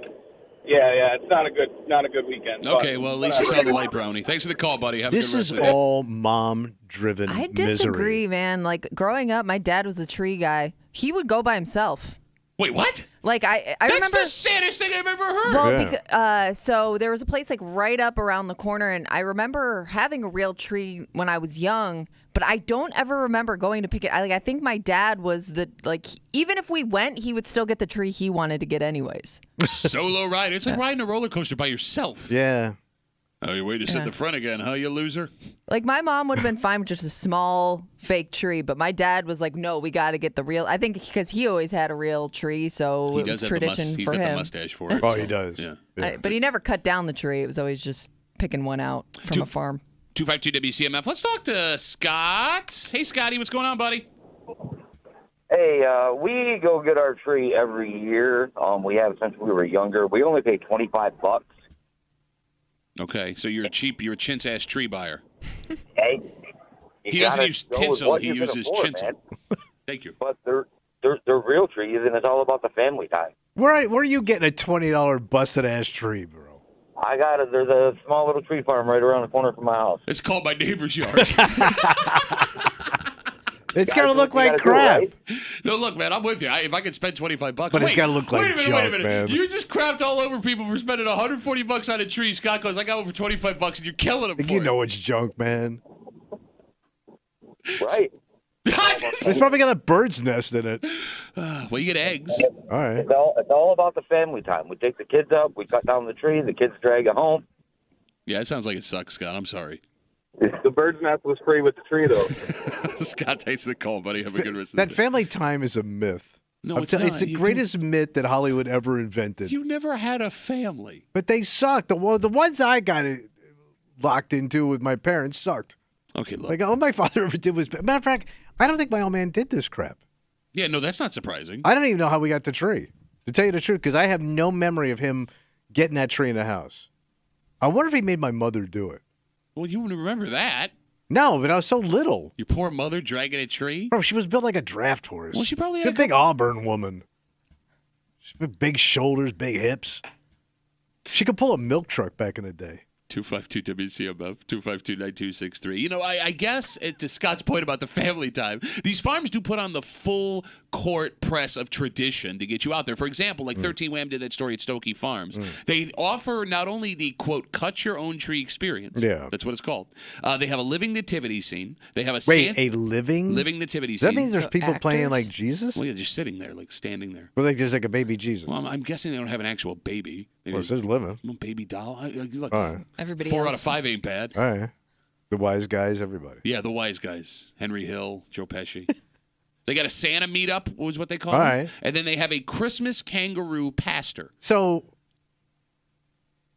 what? They have a Christmas kangaroo pasture. Oh, pasture. Oh, well, you thought it was a holy kangaroo? I think you said pasture, yes. But like, he can marry you and then he'll kick you right in the stomach. so what do you think those trees cost?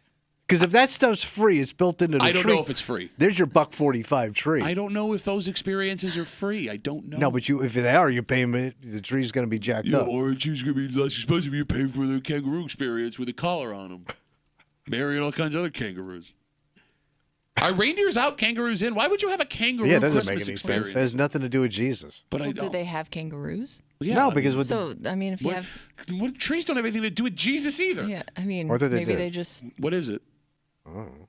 I thought they were just happy that he was born, so they started like decorating stuff. And all they had was Cutting down trees. pine trees in the desert?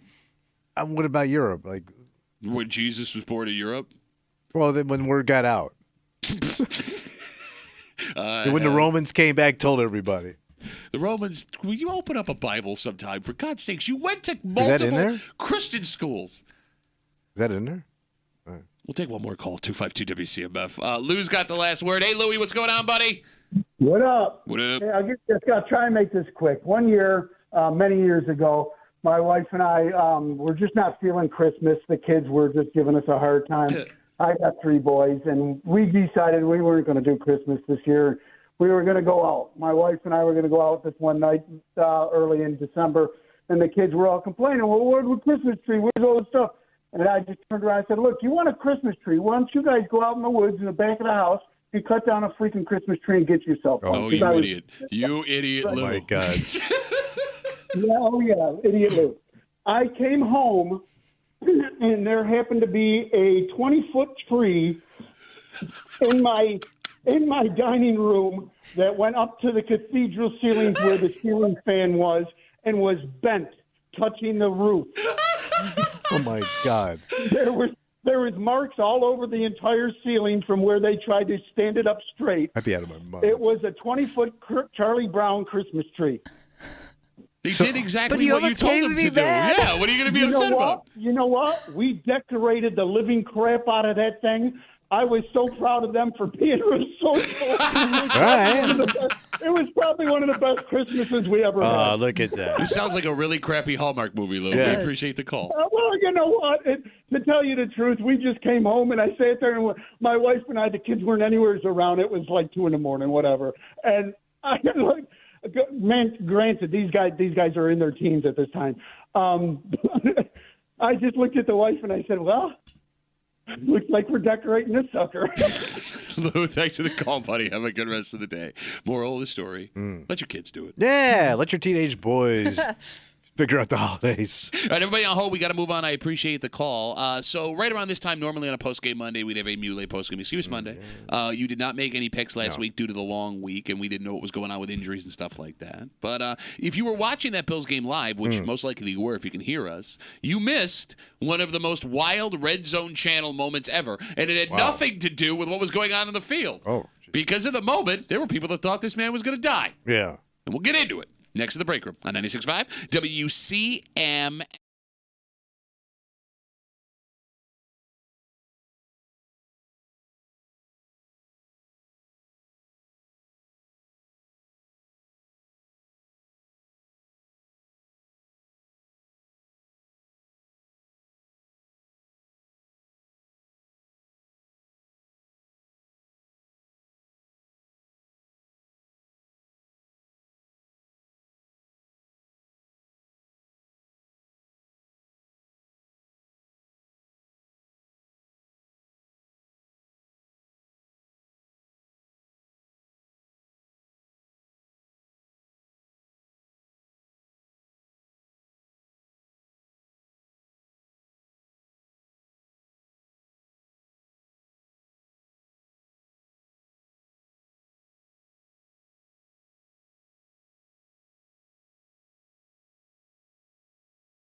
It's funny, despite the fact that this is designed to alert us to an emergency. Yeah. How little attention we will all pay to this when it happens at work. And proof of that happened on national television yesterday. Really? You're hanging out in the break room, Rochester's Classic Rock 96.5 WCMF. So it is a post-game Monday. Normally, this is where Tommy's recapping his picks, but because of the long weekend, We're just going to chalk that up that I won. no, you would have failed miserably anyway. How do you know? Because I know you as a person. Anywho, you may have missed this yesterday if you were watching the Bills game live, like the game. Yeah. Tommy, you're familiar with the Red Zone channel? Yeah, it's the NFL, one of their 2 channels. Yep. It's a network exclusively dedicated to NFL touchdowns. And for the 5 people that aren't familiar with it, when a team is inside the 20-yard line, this channel will go to that game. Yeah. Right. And if there's 2 teams, you get a double box. Wow. And if there's 3 teams, you get a triple box. If there's 4 teams, you get a quad box. And we have seen... your mom shows up.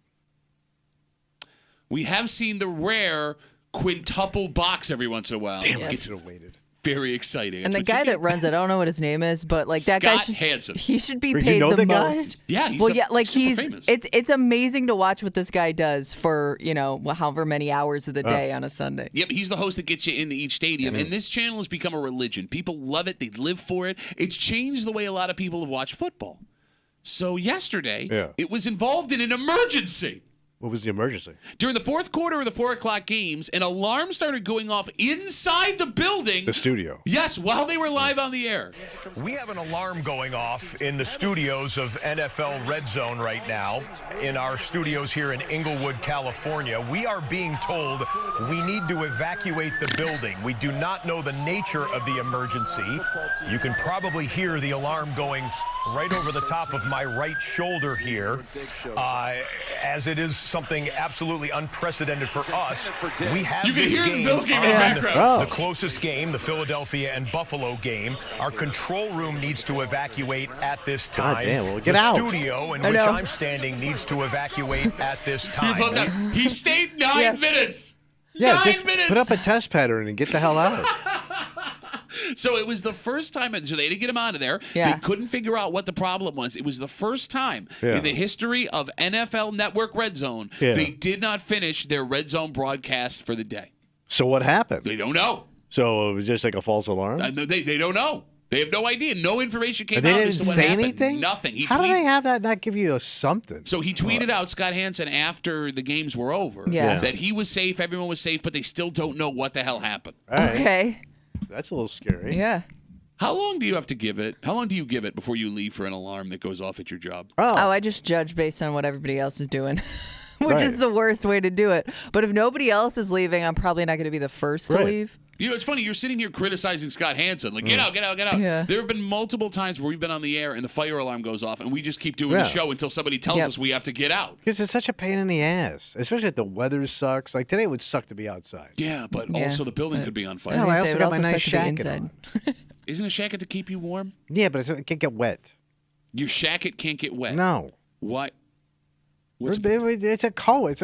It's cloth. no, coats can get wet. No, they smell like ass. What You you want to wear? shacket ass? Shacket ass all over town? Shacket ass over here? Shacket over there? Shaka Khan? Shaka Khan? Shacket ass? Herking and a jerking? You Shacket shut- ass? He's Shut lost up. it. You have a coat you can't wear outside. But that overcoat I brought too it's not a raincoat. It's like buying a bathing suit that can't get wet. No, that's not a raincoat. That's just an overcoat to go over my shacket. They also can't get wet. Yes. What are you, a gremlin? Who likes a wet coat? Nobody does, but that's what Nobody- the yeah, point but of a whatever, coat yeah. is. I ain't getting out. That's the stupidest thing I've ever heard. If it's bad weather, I'm waiting to see smoke or guns But or at that something, point, it's too and late. then I'm out. Smoker Guns, it Yeah. sounds like a dad cover band that's playing at the California Brew House this weekend. It probably is. We're Smoker Guns, thank you. No, it is ridiculous because, look, I'm criticizing you. I do the same thing. I'm waiting as long as possible to leave that building. And if nobody comes down and tells me I have Right. to leave, I'm not leaving. And the worst part is, think a lot of people Yeah. think like you, where I don't smell smoke, I Right. don't see any Cops, flames, firemen. probably fine. But we also don't know if that alarm is for a fire or for like some gas leak that's going to kill us all. If we're Is there a here gas too leak long. alarm? We I don't got think carbon, there is. Carbon monoxide I think you detector. just wake up dead. No, because you can't smell it. you have No, a but carbon I would monoxide assume detector. a building like this would have some type of alarm for Making that. a lot of assumptions. Well, I think Don't- they have to, don't they? We got a defibrillator. I don't know if it's plugged in. For your sake, you better hope so. No, I think Spezzano charges his phone on. I'm sorry. Too much to WCMF. We're talking about the Red Zone Network yesterday. Scott Hansen, the host, everybody loves him. He's a massive celebrity. An alarm goes off. You want to give me the audio one more time? While they were doing the show live, you could hear the Bills game over him while he's trying to tell people what's going on. We have an alarm going off in the studios of NFL Red Zone right now, in our studios here in Inglewood, California. We are being told we need to evacuate the building. We do not know the nature of the emergency. Okay, here's the thing. That's a scary sounding alarm. Yes, it That is. would make me leave Yeah. immediately. I Yeah. think how fast you leave the building you work in directly correlates to how scary your alarm is. So I lived in a building that had businesses in it. So when the alarm, like the fire alarm would go off, it was almost like unbearable to stay in the building. Like even is if that you annoying? wanted to stay in the building, like you'd cover your ears because it would flash lights and the alarm would be going off. It would. That's the best way to get people out of the building. Make the alarm as annoying as possible. Don't you always remember the scariest alarm you hear? When I was in elementary school at Washington Irving and Gates, they had this scary, but it was just brutally loud and horrifying sounding. And like when that thing went off, I was up and out. So, Screw you, Mrs. Hicks. I'm going without the class. So, in the old show, we were on the 16th, 17th floor. Yeah. And they shut down the elevators. Yep. So you have to walk down 16 flights of stairs. Yep. Okay. And then you got to wait around. And then you got to wait for everybody to get. So now nobody wants to take the stairs up. Yeah. So now you're waiting to get on the elevator. It's an hour process. It Yeah, is. I knew all the big old boys on that show. Bro. Those flights, that was a benefit for you. But nobody could make it. We lost a couple of guys. Lost in the stairwell. Never heard from again. Lost in the Stairwell is my favorite Ribs Arkansas song. Lost in the stairwell of life. You poor burnt up sucker. Okay, we're probably done. burning in hell. For God's sakes, For man. all the sinning you did on that morning show. What the hell? You ran your morning show mouth right into the gates of hell. That was my fault, guys, and I'd like to apologize for that. I got there. Let's take a break. So last week, we told you allegations that a police chief from the east side of Rochester was facing. Yeah. East suburbs here. And the initial reports we got were just insane if the allegations are true. Yeah. Yet over the weekend, according to one source, news source here in Rochester, What do they say? Tommy, to get a DWI in your patrol car, according to police, is one thing. To get a DWI in your private car, having a job like this, is one thing. To do both of them in the same morning. Wait, 2 DWIs? Yup. Is this a different story? Nope. Wait, this is the same story from before? Yup. Oh, my. How come that one didn't come out? One place is reporting it, and we'll tell you who it is, and we will give you the details of the new allegations that we discovered over the weekend and how it's now affecting people that are working within the department because someone won't be working for a little while. Oh. And I'm not talking about the chief of police. Oh. We will catch you up, and we'll do it next here at the break room on 96.5 WCMF.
just when you think this story can't get any more insane, we have some new allegations facing the now former police chief in Macedon. Because getting into an alleged DWI accident in your patrol car, you would think would be bad enough. Yeah. But it turns out, according to these new allegations, he wasn't arrested for one DWI in 2 towns. He was arrested in 2 towns for 2 separate DWIs. In the same morning? Yep. Wow. You're hanging out in the break room. Rochester's Classic Rock 96.5, WCMF. We'll jump right into the story. While we were away on break last week, the Macedon Town Board accepted the resignation of now former police chief Fabian Rivera. Yeah, so did the news. So here's what we knew, according to the allegations at the time. Authorities say on Monday the 20th at 8:15 in the morning, the now former police chief got in an accident in his patrol vehicle. According to the Times of Wayne County, he was charged with DWI and then driven home by Macedon police officers. His patrol car had to be towed due to the damage, and that's what we had. Okay. Right? It was a crazy allegation, DWI in a patrol car. Buckle up, buddy, because you ain't seen nothing yet. Yeah. According to the Times of Wayne County, I'm going to read you a quote. Right. Are you ready from the story? Quote, during the course... All right, let me try this again. He was involved in a property damage motor vehicle collision near the Gananda Development Parkway, blah, blah, blah, blah, blah, operating his patrol vehicle. There were no injuries reported because of the collision. The patrol vehicle he was operating had considerable front-end damage and was towed from the scene. All right, so that's the first one we heard about. We got that. Right. During the course of the investigation, it was suspected that Chief Rivera was intoxicated. A Macedon police sergeant allegedly took Rivera to his home, failing to follow police procedure. Again, this is according to the Times of Wayne County. Okay. So if the allegations are true, it sounds like he wasn't charged right away for that first accident. He was taken home. This is according to the Times of Wayne County. That sergeant has been suspended. Because he wasn't supposed to do that. She was not supposed to do that. The Macedon town supervisor was asked about this, said they could not share details, but indicated there were questions about police response. This according to the Times of Wayne County. Okay. Here's where it gets nuts. What happened now? According to the Times of Wayne County, after the now former police chief was dropped off at his home after the initial accident, he went into his home, grabbed his car keys, got into his private vehicle, and then started driving away. Okay. Into the town of Walworth. He was then stopped in this car by the sheriff's department.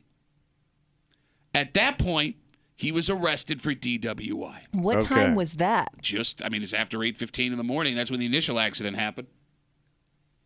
So now he's got 2 pending investigations? 2 charges of DWI. Look, you got 2 separate DWI, 1 accident, 1 pulled over. 2 cars, 2 charges. It also worst porn ever. Yeah.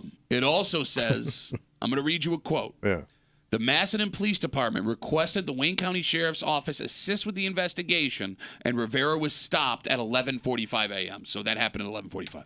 Damn. Wow. All right, so I would also like to... It's like almost the middle of the day. All right, it wasn't until the second arrest, the second incident, that he blew a .25, according to police. Damn.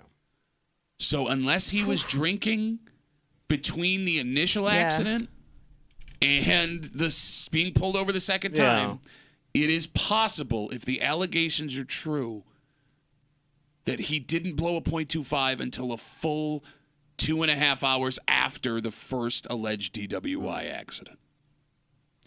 All right. So just to be clear. Had some drinking. Just to be clear, you have the chief of the Macedon Police Department at 8:15 in the morning, get in an accident, brought back to his home, according to the Times of Wayne County, get in his private car, pulled over and arrested by the Wayne County Sheriff's Department for blowing a .25 2.5 hours after the initial investigation.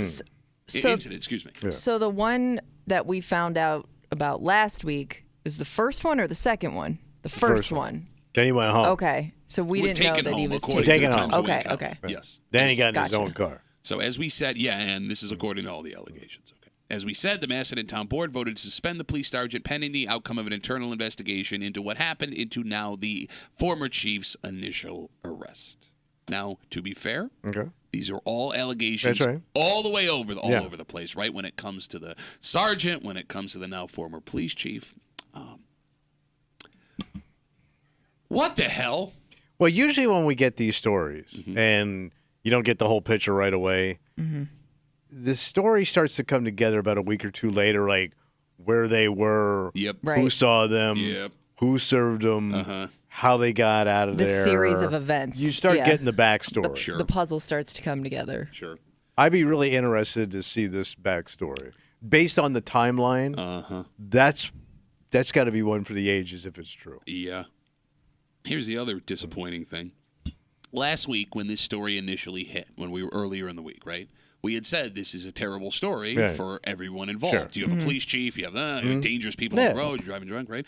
But we had taken solace in the fact that things, as far as we knew at the time, were done the right way. Being investigated properly. Yes, Yeah. and we kept comparing this incident to one that was similar with the Greece Police Department, a little over a year ago, right? Because that guy was throwing sparks, driving down 390 according to allegations. People were put in bad positions. Yes, one of his underlings brought him home. There was no investigation done. There was someone, a current police officer, suing the town of Greece and the department, saying that he was punished for wanting to do an investigation and looking into more stuff. And we said, hey, we look at this story and go, look, it's not great, but at least people are being held accountable. Yeah. And then to find out a week later, maybe that wasn't even the case in the first place is not great. I know. But then again, at the same time, Yeah. I also have sympathy for someone that is put in this position with their boss. Yeah. Or a friend or anything. Sometimes like you want to help somebody out, like if nothing happened that you just damaged your car. No, I mean, it's a front-end accident where they need to be No, but towed if I can out get you home. in a patrol car. I know. Look, I got no sympathy for friend. No sympathy there. I may have sympathy for someone, especially with this police officer suing the Greece Police Department for saying that he's been retaliated against. And again, those are just allegations. That what position am I being put in if I do what I'm supposed to do by the letter of the law? I know. I like to think I'm wishy-washy enough to go either way on these things. You're a piece of crap. I know that. Well, yes, but I also have sympathy for other pieces of crap. Okay. If I see a struggling piece of crap, I feel obligated to, help you out here a little bit. Okay.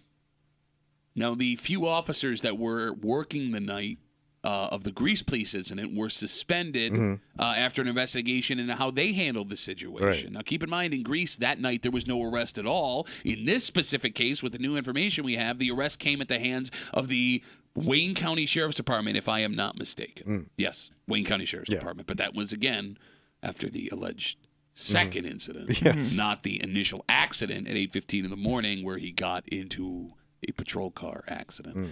So I guess the only saving grace here for everybody involved, if all of the allegations are the way that it plays out, is that first accident, he was not drunk. He gets in the accident sober. He starts drinking. He then takes his private car, and that's when he's pulled over. But based on what we have seen from the last week, having no information outside of what's being reported, that doesn't seem very likely. Probably not. Why does this keep happening? I mean, with the officers? Okay, I mean, like the police chiefs doing their thing, like it's mind-blowing to me with the allegations. Like, fine, you got this powerful job. You know that you're already a public figure. You can't stop people from doing things. No, you can't. But to see what happened out west of you in Greece, to then allegedly do the same thing if that's what happened. And the more cynical part of me looks at a story like this and goes, if they were willing to do that, how often is this happening and we don't hear about it? Well, it could be a lot. That's a problem. Yeah. It's a massive problem. But, I mean, if the arrogance when you get drunk, you think you got it. Okay, I think it goes past that in these cases. Past arrogance? Well, you think it's like... Well, look, I mean, I understand the arrogance of, okay, fine, I got it. Maybe I'm a cop. I know how to deal with this. I've seen it a million times. I know the do's and don'ts. Fine. I mean, look, I'm not... It's not a justification, but I understand the thought and the process embarrassment that I'm drunk and I got to get home and I got to ask for a ride. Where are you going at 8:15 in the morning? Yeah, the timing of it all is the weirdest part of this whole thing. Because it almost sounded like he was going to work. I don't know why. We have no idea where the guy was going. I know. Look, that was my first thought it's too. early in the morning. Initially, but let's go back and use the story where we have a plea out in Greece, right, with that police chief. You say the embarrassment of what is the embarrassment of taking an Uber? I guess because you should know better to not be drunk in the first place. Okay, you know what's worse than that? Like it got away from you. You know what's worse than that? Driving on 3 tires. I know, but I guess if you're an officer, you always want to be in control. Even when you may not have control, but you think you have control? You know what's hard to control? A car on 3 tires. Why? No. Yeah. And I mean, like, you work your whole life to get to a certain point, and you just torch it. I know, but I'm just thinking of myself when I drink. What happens? Okay, I get it, but you were never in any kind of situation like this. You weren't one that was supposed to be there to uphold the law. You're not there to set an example, right? You're not there. You haven't seen. I mean, look, think about this, man. These men and women see these accidents. Right. They see them with their own eyes. I know. But maybe that's the power of the alcohol. Okay. I mean, it blows past all that. Okay, but then let's get past that. Past the power of the alcohol, you now have these allegations here and then confirmation out in Greece that you have co-workers, subordinates, excuse me, of these people that are letting it happen. Right.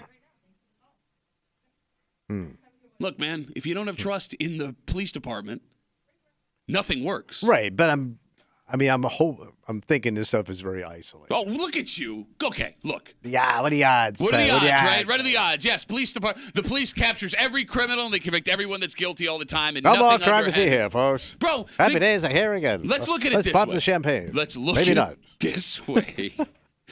If the allegations here are true, with this, again, and just to catch everyone up real quick, and there's a lot, so give me 1 second. According to the Times of Wayne County, the now former Macedon police chief was actually in 2 alcohol-related incidents at Monday morning. That initial accident he got in his patrol car, there was no arrest for a DWI from the Macedon Police Department, where he was at the time the chief. According to the Times of Wayne County, a police sergeant allegedly took Rivera to his home, failing to follow procedures. That sergeant has been suspended by the Macedon town supervisor over questions about the response, again, according to the Times of Wayne County. It was after that accident, according to the Times of Wayne County, where he then went home, the former police chief, got in his private car, was then pulled over by the Wayne County Sheriff's Department, where he allegedly blew a .25 and was issued appearance tickets for that. I had a point and I lost it because there was so much stuff going on there. Oh. I'm sorry. I would like to apologize. It's a really, really good point, too. And now it's gone forever. There's a lot going on here, man. I know. But maybe, because you're concerned, like, we're not catching all this. No, look, maybe there's more to this flying under the radar we don't know about. It would be very naive to think that these 2 incidents are the only 2. And that's how people get so bold about it, is because in the past, like, nothing's happened. But maybe we're getting better at cracking down, and maybe How so? Because of cracking down laws. Cracking down laws. The cameras and the body cam, and you can't get away with stuff like you could 34 years ago. If it wasn't for this guy, if the allegations are true, if he didn't get back in his private car, we never know about this. That guy, or the one guy. Potentially. And the other one out in Greece, if he's not throwing sparks, we never hear that story. Look. Except for those 2. Here's the point I'm making. Yeah. You know I'm the son of a cop, right? Yeah. I grew up in this world, okay? If you don't have full belief that the people that are there to enforce the laws are doing it evenly, even amongst themselves, you have nothing. And you're putting targets on backs of people that are actually trying to do it the right way. And I understand why people feel that way. Fair point. Because here's the thing, man. If I look at someone in uniform and I see stories like this, how am I supposed to separate the ones that are looking out versus the ones that aren't and are trying to do it the right way? But I guess they're human beings. They got their own problems and lives and stuff. And okay, fine. I wouldn't think it's an epidemic. I didn't say epidemic. I know, but... But when that question of doubt creeps in, and now with this story, the allegations here, and the story we know about in Greece, there's valid reason for doubt. Right. What are you doing? What are we doing? There's no excuse. Right. Well, I don't know what to tell you. I don't know, man. It's disappointing. Makes me mad. Well, yeah. Dynamite drop it. But I also know people be people, no matter whether you put a badge on them or not. But you're right, and there will always be people, out there who will take advantage. But you just hope that the people that are doing it right are the ones that are going to hold those people accountable. No, that's the problem. She's absolutely right, because she was listening, not going. Well, because that other guy helped out. You can't stop people from doing bad things. No, you can't. Right? But when there's 2 and then 3 and looking the other way and things like that are happening, that's a problem. Right. Especially when that person is responsible for upholding the law. As a official look-awayer, known hider. Which is why you're not a cop. Yes. Yeah. I'd be good like one of those Netflix cops. No, you wouldn't. No, they have a story about him. No, they call him the look-away officer. You're too soft. What'd you see? I didn't see nothing. You're too soft to even because, like, you're such a coward if they were like, did you do this? Yes! Sorry.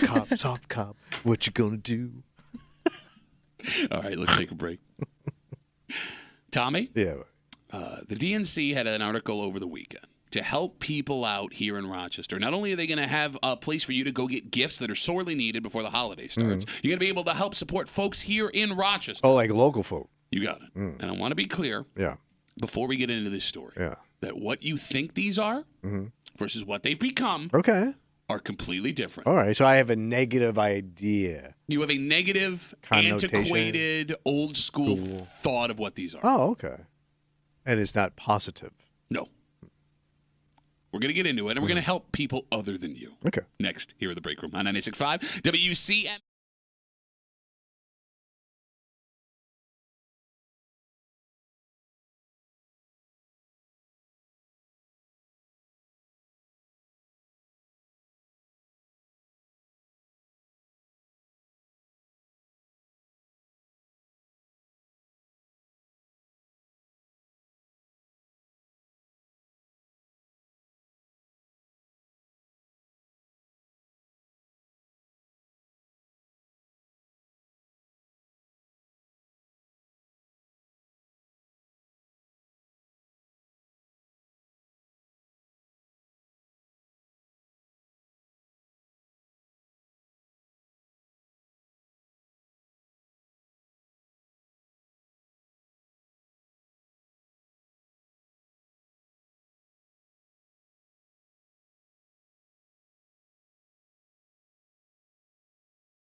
I know you know Tommy. I know you. I know how you're going to be in this discussion. I don't know. I'm very open-minded. You're not. But things have changed since the last time you went to anything like this. Okay. It's not just junk anymore. Oh. And all in right. doing this for gifts as opposed to getting other stuff, not only gets your loved one something very cool and unique, it helps the local economy a ton. And that is so important, Pat.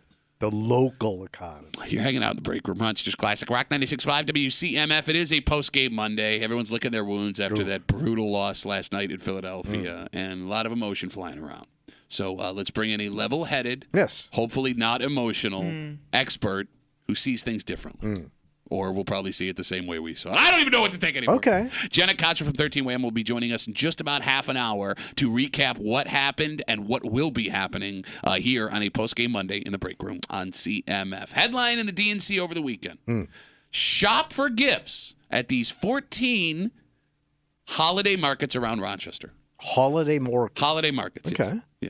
It's a great roadmap if you're looking to get your loved ones something you can't just go online and buy. Yeah. Stuff that can be very cool. Oh, very unique. So, Tommy, when I say holiday market, your first thought is? That sounds like a pop-up flea market or something. Yeah, well, I mean, it's like artists from around town. Crafts. Yeah, crafts, things like that, yeah. What? Low end. Low end what? What are you talking about low end? It's low end. Why is it low end? So this is like handmade local stuff? Some of that stuff's not cheap. Well, then you're getting ripped. It ought to be cheap. I'm not at Eddie Bauer here, man. Eddie Bauer? Could you sell more Pittsburgh? You're not getting in your jacket and turtleneck sweater, Eddie Bauer. There ain't no way I'm paying top shelf for but your you're getting busted ass something local handmade art. and unique. It's unique because nobody thinks it's good. It's neat because you get some runny painting. It's not just art; it's also product. They sell everything under the sun you can think of. Well, I do like Dundee mustard.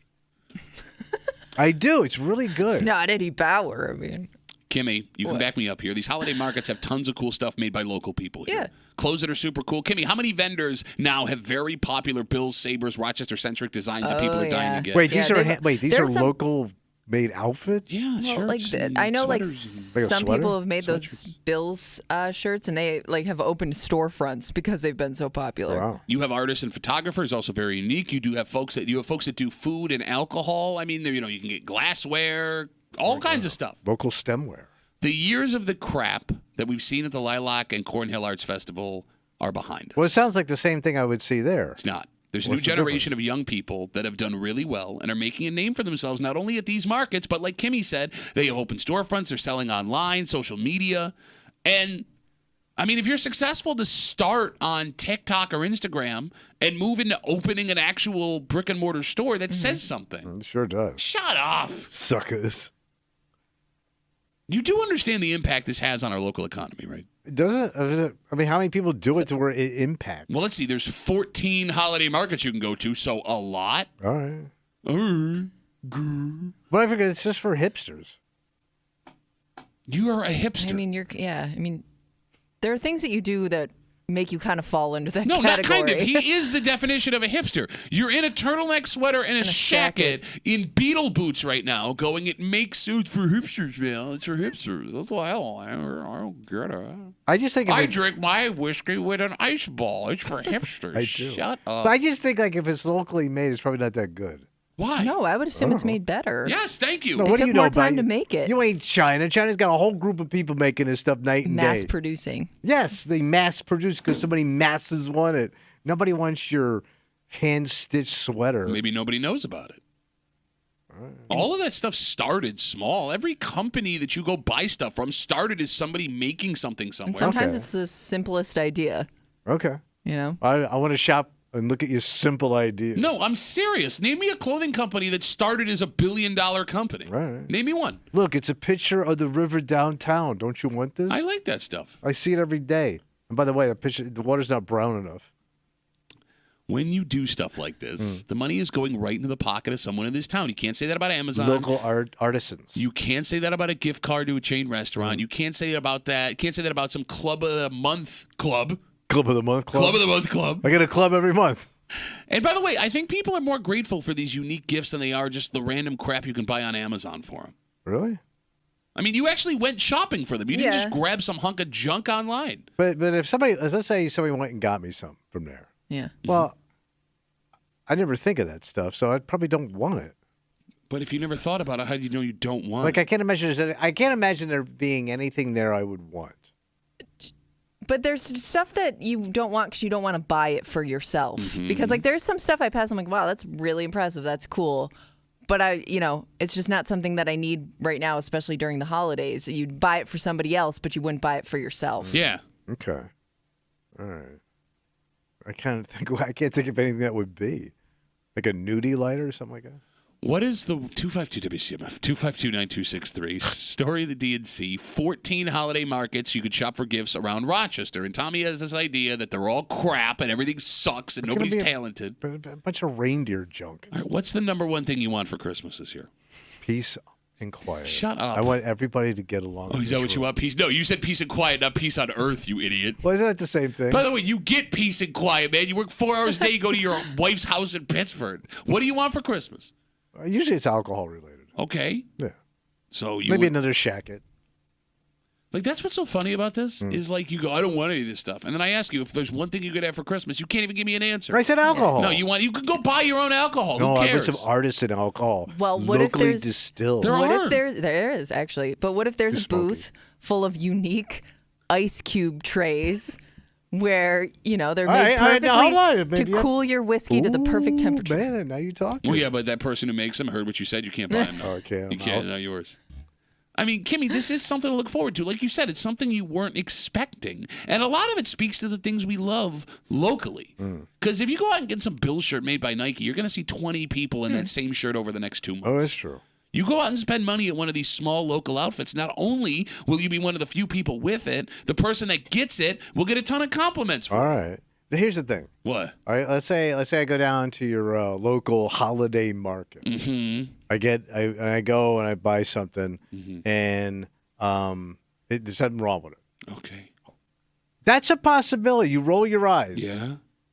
I can't return it. Yes, They you usually can. give you like their card. They're gone. Will you let her talk? They usually give you like their card with all their like the business information Good on luck it. with that. Did you just do the J.O. hand I motion? What did you say here? I would argue they're going to make it right over anybody because they want your business. Yeah, they're back in Florida laughing their ass off. They already got your money. So they traveled from Yeah. Florida to Rochester to sell locally made goods and then Don't went some of back these to people Florida. like transients, Like the hobos? big No, festivals that again. they hold in town, some Like of them they- do go from festival to Like they're festival, like but I don't gypsies. think like they're like from too far away. All right. No, Kimmy's 100% right. If I buy from somebody local and it's a defective product, they're going to bend over backwards to make sure that I'm happy because my one complaint could make or break them. Whereas if you go on Amazon, there's a 10,000 for every product. All right. Shut up! Gotta track this jamoke down. As opposed to going on Amazon, just like, Amazon's I was quick. not happy. I Done. was not happy with those purchases. And you ain't going to return it anyway, even if I it know. breaks. You've never returned anything in your I'm life. tossing that thing out. Hunk of crap. Kimmy, do you feel obligated to buy gifts from friends and family who have businesses like Yeah, this? yeah, and I've done it before. Because you know a lot of people that It's do got to this be stuff. disappointing, right? Well, actually, okay. So there's, you know, how I said like sometimes it's the simplest ideas. Yeah, and there's a reason they did the simple thought.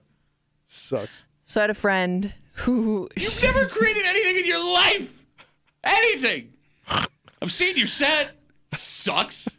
I had a friend who, I'm not kidding you, she started this just as like a charity thing to raise money. Oh, that's a good thing. And it ended up getting so big that she had to hire 2 people to help her ship stuff. She made dog bow ties.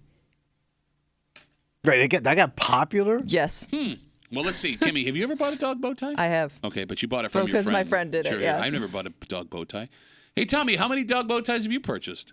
Couple. Multiple. Yes. But one was at our wedding. You bought multiple dog bow ties Yeah. for multiple dogs. Yeah. Different seasons, Yeah. different, you know. And you're going to sit here and go, oh, those are popular? I've only bought like 5. I don't even know. Stupid. By the way, this stuff is made for the folks that could be the most expensive in your life. Oh. This stuff is mom and wife crack. Locally made candles, locally Oh, made my socks. wife will stop at all this stuff. Yeah. That's what I'm saying. Yeah. And it's going to support some dog charity or a women's shelter or give food to the needy. They always have some charity tied in, as Kimmy just said, Yeah. right? It usually says it right on the logo. You are crazy If you are not going and checking out some of these places and banging out some people on your list while you're there. But you got to hunt these joints down. No, you don't. I literally just told you there's an article of 14 places. Yeah, but I got to, it's going to be crappy parking, no light. I pull into Macy's, boom, bang, bing, I'm done. What do you get at Macy's? Regular stuff. Like what? Bill's shirt, maybe a new shacket. Okay. They said, where's the dog bow tie section? Well, all right, they don't. But there's probably a pet store in there I could get them. At Macy's? No, in the mall. Okay. There's always a pet store in the mall. I haven't seen a lot of pet stores in the mall. There's a cat cafe at Eastview. Oh, there you go. Is it really?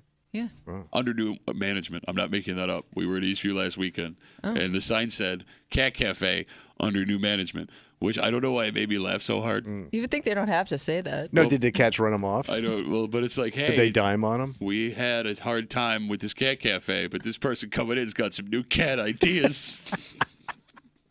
They're gonna make new cat blood coming in. They're gonna make this cat idea work under new cat management. But this is what you get when you get some of this local stuff. Not even close. And by the way, you brought up like the places you have to go with no parking. Parrington, Holiday Craft. Parrington's a nightmare with the parking. Up. You hit that crosstown traffic at 5 o'clock. Crosstown traffic of Parrington, Hammondsport.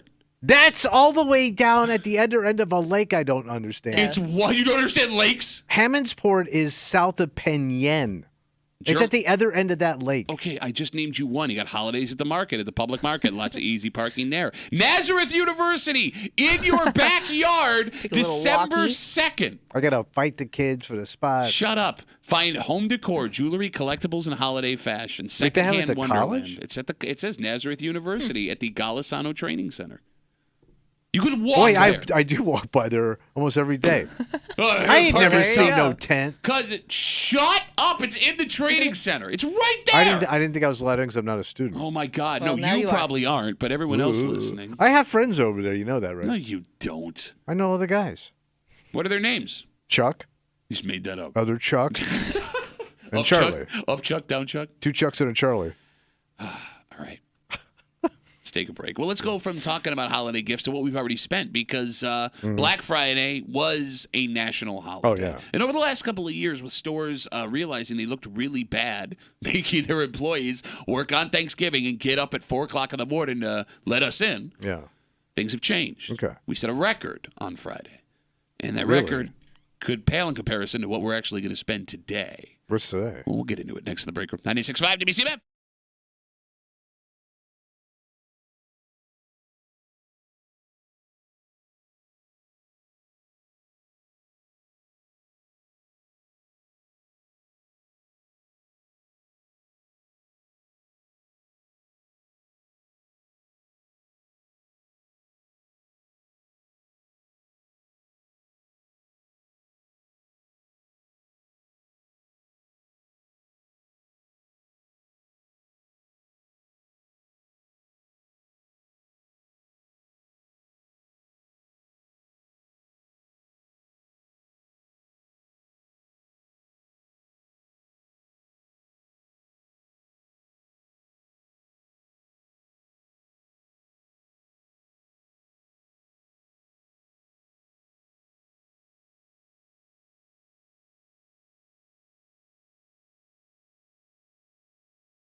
For not having any money, we sure spent a lot of money. It's out of control. And that could pale in comparison to what we're going to be actually spending today. So, more money. You hanging out at the Breaker Rochester's Classic Rock 96.5 WCMF. As you heard, it's post-game Monday. Everything sucks. Mm-hmm. What's the point of life? Yes. Just after 9 o'clock, someone that hopefully won't be as emotional. Okay. To break down this game and what it means moving forward, that would be from 13 Wham. Our good buddy Jenna Cottrell will be in here on a post-game Monday on CMF. We spent the most money ever online shopping on Black Friday. Ever online. Wow.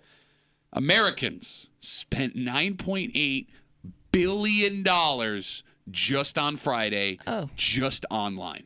Damn. This is about, what does the NFL make a year, like $9 billion? It's a good question. Wegmans? Well, no, we don't know what the NFL makes because they're no longer a non-for-profit they can hire. I know for some reason I think Wegmans does like $9 billion. Okay. So we spent Wegmans a year. Wegmans. On Friday. All right. Yeah. So this makes sense, and it also might be a little misleading. Mm. Many national stores don't open on Thanksgiving Day or early for Black Friday anymore, right? They want to give their employees a chance to have time with their families, not because they're good people, but because they realize how bad it looked publicity-wise, right? Yeah. So if you wanted to shop on Black Friday, your best option, even for those stores, Walmart, Target, Macy's, whatever, was to shop online. Yeah. Now, we don't know what the in-person amount yet spent on Black Friday was. And maybe that's up to, and I'm dumb in this point, there's no point to this, right? What is amazing, however, what's that? Today is actually the day we traditionally spend the most money online. So is this when they get those crazy deals on Amazon? Because I thought that already happened. Cyber Monday is today. Well, they've been promoting it for a while. Yeah, because every time you go on Amazon, it's like the first thing you see. Black Friday, they had early Black Friday deals, early Cyber Monday deals, but I think this is the day where everybody actually pays attention to it. Real deal. Yeah. My phone has been going off all morning with every place I've ever bought something from. We were just talking about that. Yeah. So did you guys buy anything on Black Friday online? No. I got suckered into a couple deals, like the early Black Friday deals, because I panicked thinking, well, what if this isn't going to be on sale on Black Friday? They're just doing it now. Yeah, you know that's what I probably mean? how that's a good way to run a business. Well, they make you like it's at its lowest point right now. Okay. You know what I mean? Did you buy gifts or did you buy stuff for yourself? It was gifts. Why you lie? No, they were gifts. Okay, good. She don't shop for herself. Look at her. What does that mean? She don't flash. It was like part of a gift, but yes. She rolls drab.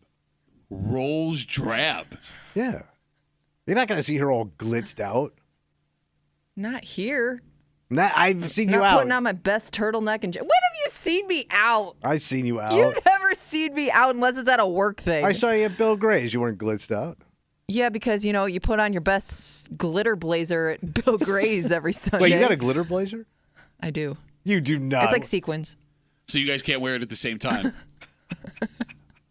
So there is one concerning little detail in this information that on Friday, we spent the most ever money online in American history on Black Friday, $9.8 billion. So what's the disturb? So now in most online stores, they have a little button where you can buy now, pay later. And there's a couple of apps and like programs that allow you to do that. You can click one of them's like is it Ally is one of them or is that a bank? Doesn't matter. I don't know. So you pay interest on whatever you're buying. You're going to get the whack. On Black Friday, about 1 in 10 Americans purchased and used buy now, pay later on their Black Friday purchase. Yeah. That's up from 50% last year. 50%. So I have noticed Or up that 50% last year. I'm sorry. I have noticed that it used to just be on a few websites that had that, like, or pay later and four installments of yeah. And now it's on anything and everything you put in your cart. It'll tell you right away how little you can pay if you do it per month for however many months. We got to be out of money. Well, no, because I bought deodorant on installment. No, but that's just it. Like to Kimmy's point, I bought a Bill's snow globe for like a standard snow globe. It's a stadium, but you shake it in snow. So recently, you bought this? I bought it on Friday. It was too good of a deal. Okay, I've never seen this before. It was $35. It's marked down to $20. Blowout. I'm very excited. Well, no, because it's like there's me and it's snow. I get it. Look, you check me out. Okay, but it's pointless. It was crap. I like it. Point I'm making is it was $20. Okay. And they offered me the buy now, pay later option. Man, if you can't afford a snow globe, put your phone down. If you can't afford a $20 snow globe, you got no business cyber anything. I would love to know what the least amount of money someone buy now, pay later on Black Friday. I bet you it's food. Ooh. I bet you it's takeout food. Well, no. Oh, you go on those apps. No. What? Oh, my God. What? No, we're talking like Amazon and Target and things like No, that. but Amazon, you can shop on Amazon. I know, you but can I get can't food. buy hot Chinese food on Well, I don't Amazon. mean hot. I thought you said takeout. You said takeout. All right, Don't try and spin this like you're not the stupidest person on the planet. What? You don't think- takeout, and they said, "Okay, pay us later." China Garden, I'd like to make 4 installments on this Mugu Gai pan. So you're telling me, like on Uber Eats, I can't extend the payments? I don't think so, no. You don't know. I've never seen it. Well, you don't know. You light me up for this. Have you seen it? No. No, you haven't. No, I've seen But this. to get your money, I bet you they do, because let's say you're a fat broke ass. Oh my God. You were a fat poor boy. And you couldn't afford a poor boy. You were so fat, boy, you couldn't afford a fat poor boy. So I guarantee you would be on an installment on your white ass mouth. Yeah, but I would think the drivers for those things need to get paid right away. They do. It's an outside company that pays up front for you to pay interest in It's them. basically it's like using a credit And then card. how do you work a tip in there if you're doing it? Well, you just tip Because on the credit card and everything is covering it. It's like when you pay for something on your credit card, you don't pay it right away. Same deal. The bank seems like fronted you the money, they're going to charge you the interest. It seems like a really bad idea because I'm going to Of course imagine. it is. No, the point I mean for the company because I would imagine that a large majority of these buy now, pay later things are going to eventually be like settled for pennies on the dollar when people don't make those payments. But I'm guessing, though, they charge such high interest. The people that do pay cover the ones that busted ass. Okay, so there's your $1 million idea then. Why don't you open up an app where you can buy now, pay later for They probably takeout already food? got it. What? I haven't heard of it. Kimmy, you want to Google it real quick? Because look, that might be a legitimately good Uber idea. Eats, right? Is that the big one? Yeah, you should invent Uber Eats. No, but I'm saying they You should probably try already that. do it. Yeah, why don't you also invent the airplane while you're at Well, it? what am I going to get? Tommy Eats? What am I ordering? Your mom?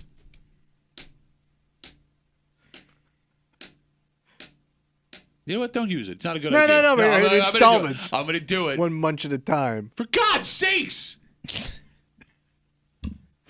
It wouldn't make that. You know, I'm not even going to argue with you, you dumbass. Why? Whoa. I was just having a conversation here.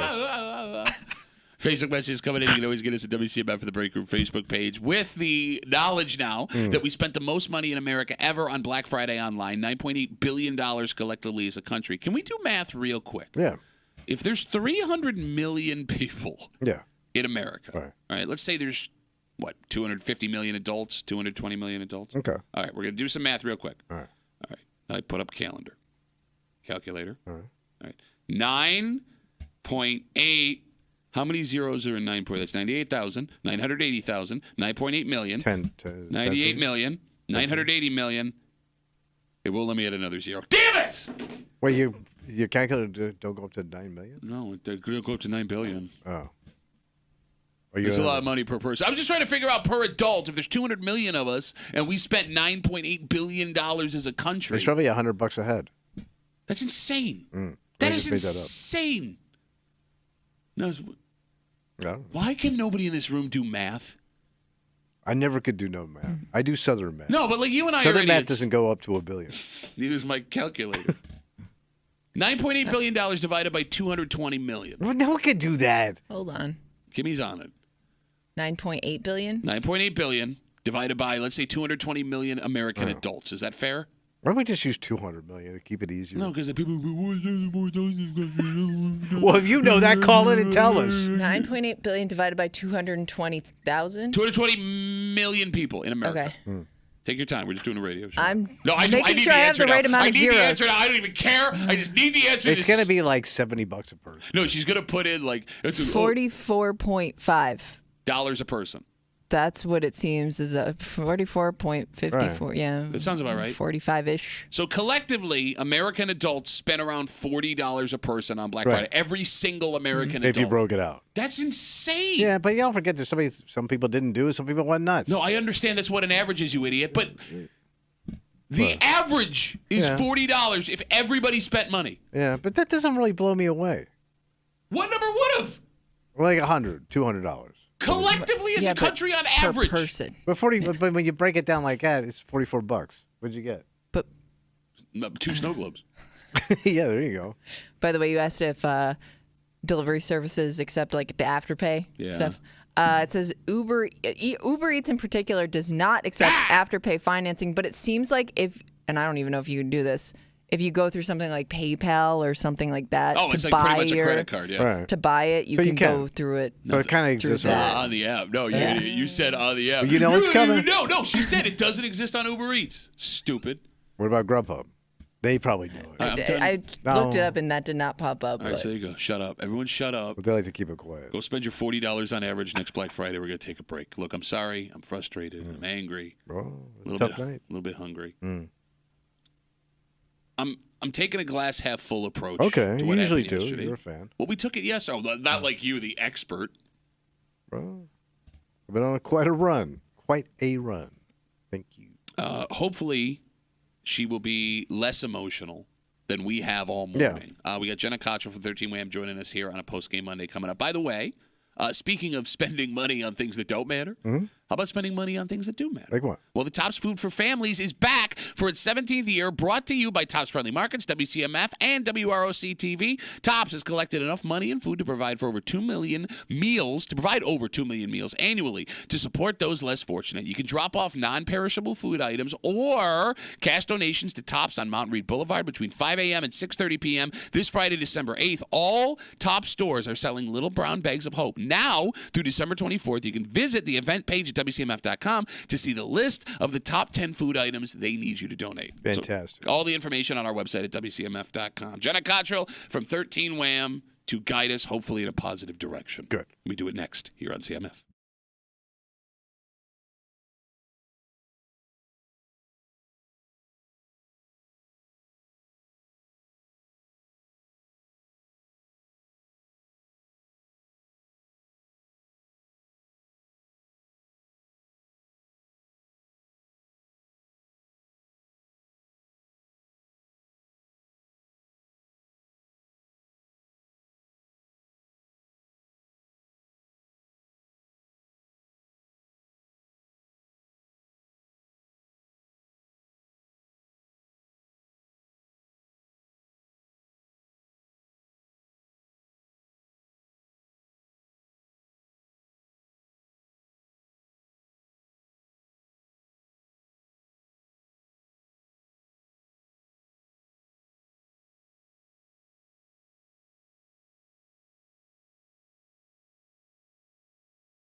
Life is an endless series of disappointments, and then you die. Bills Happy lost. holidays. Shut up. Bills lose yesterday in, once again, gut-wrenching fashion. Mm-hmm. But, I mean, I said it this morning. I'll stand by it. Yeah. That wasn't even a top 10 loss of the last, 15 years. Everybody else is saying it is. Well, look, we all have recency bias. Yeah. Right? I mean, so yes, the one that happens most recently is going to hurt you the most in that moment. But when we pull back the microscope that is being a Bills fan, you're going to forget about this game in 2 seasons. Okay. I guarantee it. Because people forget about the 16-0 lead the Bills had against the Texans in the third quarter of that playoff game of the wild card. Remember that game they lost in overtime? Was that their first back? They were back in the playoffs? No, that was Josh's first playoff appearance in okay. his second season. The point I'm making is, look, the sun is up. Well, not today, but eventually it'll come back up. Yeah, it's called June. You're hanging out in the break room, Ron. It's just Classic Rock 96.5 WCMF, and I am choosing to take a glass half full approach. You're taking a high road. I am. Well, it's a high road, maybe. I don't know. But someone that may be able to help us out with this, or deflate everyone's balloon. All right. That would be from 13 Wham. Please welcome into the show Jenna Cottrell. Hey, Jenna. How's it going? Hey, guys. How are you? How are you, Duffy? Good. So I just first question right off the bat. What the hell happened? What happened? I'm not going to lie. I was telling Kimmy this before the break. Knowing I had to come on the show today, after that loss, I was like, oh, no. I don't want to talk about it. There's a lot of pressure here, Jenna, because Pat's relying on you to make him feel better. Yeah, that's kind of what you do. I know, yeah, no pressure. You kind of talk about it. Without that, you'd be homeless. Pleasant as you are, you'd still be homeless. Tommy. Sometimes you just want a moment, just what happened in that game. All right, here's what we're going to do. Because you're feeling down, everyone's feeling down. I'm taking a glass half full approach. I'm going to lay out my theory, and then maybe we'll go off of that. Maybe that'll make everyone feel better. Okay, so this morning I had said that I am more optimistic this morning about this Bills team for the rest of the season than I was going into the Eagles game, because you've hung 30 the last 2 games back-to-back with this new offensive coordinator. He looks like he knows what he's doing. The Bills' defense doesn't have the horses it needs to beat a team like Philadelphia, but you should have won that game anyway, and they perform admirably throughout the game. You can go on a run right now. The Eagles are the best team we're going to see all season long, and you had them on the road. They've beaten the Chiefs the last 2 seasons in Arrowhead. I don't think the Cowboys are what everyone thinks they are, and they got to come west. And then those last 3 games are all very winnable games. Jenna, I don't think that it's out of the question. In fact, I might even use the word likely that the Bills win out the rest of the season. Thoughts? I think they found something for sure in these last 2 weeks, and especially out of this game yesterday. Here's my thing. For this Bills team, for so long, it was just the offense was anemic and the defense failed at moments and all these things. But Josh Allen yesterday was vintage Josh Allen. He was that guy that we all knew him to be. 420 total yards, 4 passing touchdowns, or 4 touchdowns. He had, obviously, the interception that was costly, but Josh Allen looks to be back to being Josh Allen. And you're right. Before this game started, I said, hey, if the Bills win 2 out of 3 in this next stretch, the Eagles, the Chiefs, and the Cowboys, I still believe in them. I still think that they have the opportunity. I wasn't expecting the loss to look quite like it did, but they went toe-to-toe with the best team in the NFL. They should have won the game, absolutely. But at the same point, I think there are some positives to take away about what this team is, what they can do, and what the path to the playoffs will be. And it's going to be tight, but I think this Bills team found something yesterday. All right. Here's the biggest thing, too. After the loss against the Bengals, the Bills were pretty seemingly despondent. This loss yesterday, they were angry. And I think you see that. Yeah, they're going after fans. Is important. So, Tommy, you saw that video this morning. It's the first thing he brought up this morning. Well, it was like the lead thing on Twitter. You want to explain what you saw? Jordan Phillips and Shaq Lawson. They were both in the face of Philly fans right there on the field. It looked like he had either forearmed him or something. There was a shove allegation. But it was from the Bills shoving a fan. Yeah, you can't do that. That to me, I'm you cannot Jenna's do that. out. She's out on the shove. You can't hit a fan. So yes, that is correct. All Tommy, right. you cannot hit a fan. But let me ask you this: if let's say they get to the playoffs, they get their 10 wins. Sure, yeah. and then they just get their asses handed to them in the first round of the playoffs. Oh my God! What is Can wrong we make with the you? playoffs first? Like, can step We've one already be, done all this. Step You made the one be make playoffs. You got to the playoffs. championship game. Then we'll worry about that. You're working backwards. You're asking the wrong question, and here is the question. No, That's it's the my right question we're going to ask Jenna Cottrell. Because here is the question: if you get your 10 wins, right? Maybe even get to 11 if you win this thing out, Jenna. Yeah. There isn't a team in the AFC that the Bills can't beat right now. Correct. There it is. Correct. That's the thing. They just need to get in because we've seen this team. They are so good when they want to be. And in these moments when you see Josh be Josh and the things that this team is able to do because of him, no team would want to see the Bills in the playoffs. But can that kid do that every week? You're asking him to be this miracle worker every week. Isn't that kid at some point going to run out of it? He's just starting. Yeah, I would say this is kind of him like turning it on. I feel like for these last couple of months, we were like, where's the Josh Allen that we know? Right. He was low positive. I mean, he was making poor decisions. It wasn't the offense that we were used to seeing. They go to Joe Brady. I think Joe Brady did another nice job yesterday. I think he's just an energy guy. He brings good vibes. Tommy hates that guy. He hates good vibes, guy. Well, he's a punk-ass kid. Why do you hate him? I don't hate him. No, he doesn't hate this guy in particular. He hates good vibes at work guy. Yeah. I like angry. Yeah, but like you're in a like this is a football team. Like you need the vibes guy. Yeah, but I grew up watching angry coaches. Like chucking stuff, punching kids, shoving people around. Chucking? Oh, I thought you meant his name was Chucking Stuff. people? No, Chuck Stuff was a hell of a coach in Indiana. HR Chucking Stuff? God rest Marty Croft this weekend. But, those angry-ass coaches that would, freak out. Nobody freaks out anymore. I think they might in meeting rooms. I don't know. That Dolphins coach looks like a weirdo. He had zip ties on his shoes. Like he just broke out of a house arrest. He is a weirdo. He is a weirdo. His interviews are hilarious. He is very authentic. I hate that guy.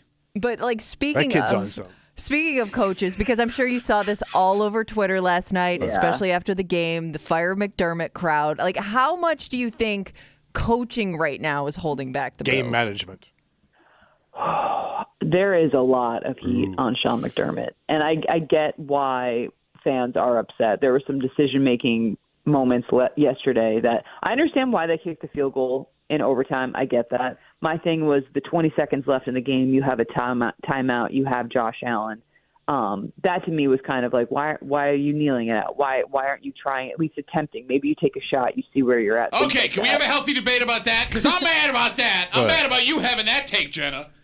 Why? Okay. Going for it? Here's the problem. Sure. All right. So the longest pass play of the game yesterday was 31 yards to Khalil Shakir. And that pass play happened, Jenna, when the running game was working. I mean, they were throwing off of the running game. Even when the running game wasn't working, that threat of play action was what was making those passes work down the field.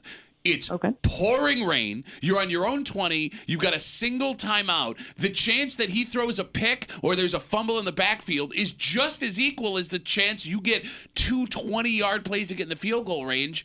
And they did march down the field and should have scored a touchdown in overtime. I was fine with that decision. Okay. I mean, I hear you. I think for me, it's like you have Josh Allen, the game. I think my thing is with overtime and the Bills' record in overtime, it's like maybe you just try to win it here. But I understand it's a double-sided coin of will Josh throw a bad interception. The weather was abysmal. I totally get that. Good word. Abysmal. Thank you. Big word. My biggest thing from what the takeaway was also the Josh Allen, Gabe Davis miscommunication. Mm-hmm. That to me has happened so much. Dan Fates was on the field yesterday. And if you check out the Buffalo Plus video, he talks about the fact that through his lens, the viewfinder, what he saw Gabe kind of being like, "What do you like, huh? Why did you throw it there, Josh?" And Allen, after being upset, being like, "Why did you do that?" After the game, Josh Allen obviously, sticking up for his receiver, saying, "Hey, it was just a miscommunication, all this stuff." But the after immediate reaction, Josh was like, "What is going on?" So he was mad at him. Oh, I didn't know you. So Josh was mad at Gabe in real time. Yes, exactly. After the game, he obviously sticks up for his player. You got to play for the cameras. You know that. Teammate. What does that even play mean? for the cameras? You don't think 13 plays for the cameras, bro? Well, you think Jenna's just a terrible person in real life? She could be. I don't know. I'm so confused. What are you even saying, Tommy? Nothing. I don't know. I just also want to point out this is. Much.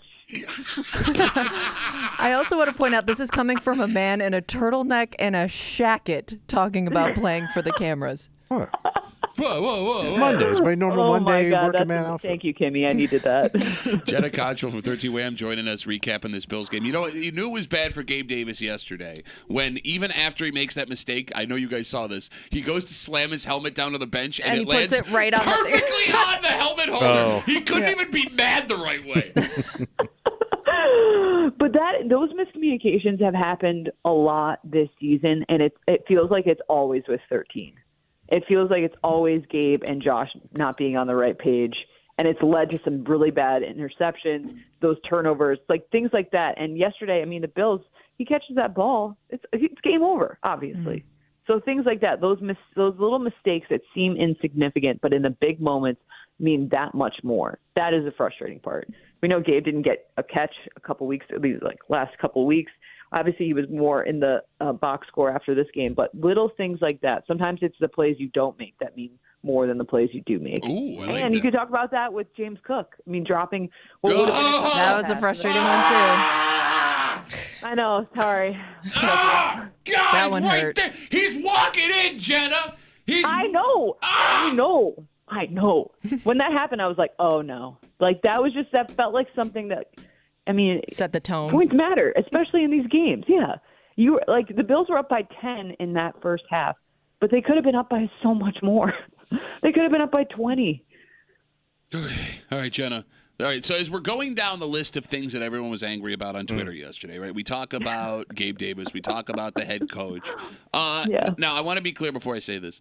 I don't think this cost the Bills the game because they were still in a position to win, and they shot themselves in the foot with the Gabe Davis thing we just talked about. But how the hell, as a multi-billion-dollar organization, was the refereeing in that game so terrible? Because I'm not a guy, Jenna, you know this, that's going to bang on the stripes. I'm one of these guys that thinks it eventually evens itself out throughout the game. Jenna, what the hell was that? That was wild. I'm the same way. I try to be like, okay, the game happens really fast, all of these things. But it was so bad. Warren Sharp had did some research, and he said when Sean Hochuli is the referee for the Eagles, they are 4-0 going into yesterday. And 4-0 against the spread, by the way. Also 4-0 against the spread. So what are you saying? They're now 5-0 after yesterday. What do you mean? That What's that mean? What does that mean? You doing your fast talking mob talk? Yeah. What does that mean? Talking mouth talking. Playing for the cameras? That means that Sean Hochuli loves the Eagles. Is that the son of the old guy? Yes, it's his son. Yeah. Oh. Well, he couldn't wear his the same. He couldn't wear his short sleeve to show off his muscles, so he had to get attention somehow. Because I think even Catalina said anytime the Hockley guy is on, he loves the camera and will constantly call penalties because he wants to see himself on the camera. And that's coming from a man who loves the camera and loves to see himself on the camera. But the camera doesn't love him. Game respect game. It was ridiculous. I felt like it was encapsulated in that intentional grounding that should have been a horse collar that was literally right in front of the refs. And it was just like, how is Josh Allen getting a penalty on that play? How is this happening? So I told this. It was so bad. I told the story earlier this morning. I'm watching the game yesterday at the Bill Grace Tap Room in Chi-Li. Place is packed. Everyone's going nuts. So that happens. He gets dragged down. We're all screaming. How is that not a horse collar? Yeah. We can't hear because everyone is so mad. So we see the little flag icon pop up on the screen, and we all go, okay, good. He managed to negotiate this flag. Intentional grounding! Yeah. He's right there! Yeah. He's right there! I was like, this doesn't seem like it's going well. It was unbelievable. And when I felt like, okay, maybe things would turn, it was like, nope, there's another flag. There's another flag. It was, look, the refs were really, really, really bad. They were. I don't normally say that, but they were really bad. But there was also the blocked field goal, the missed field goal, the drops along the way, the miscommunications, the defensive failure at the end. Like, there were a lot of things that led to this Bills loss. I mean, when you say they all happened, like, it was like a slow bleed out, and then you're like, oh, you're left on the floor like, oh, my gosh. I'm sorry, I didn't mean to cut you off. But when you say, like, defensive failure at the end, I mean, Jenna, I look at this defense, right? The horses... They just don't have. I get it. No, you know what I mean? Like, I don't look at that as a failure or what they were able to do throughout that game. And I know what you're trying to say, and I know you're not blaming them. But like when I'm reading this over and over again, like the defense failed you again when you need it the most.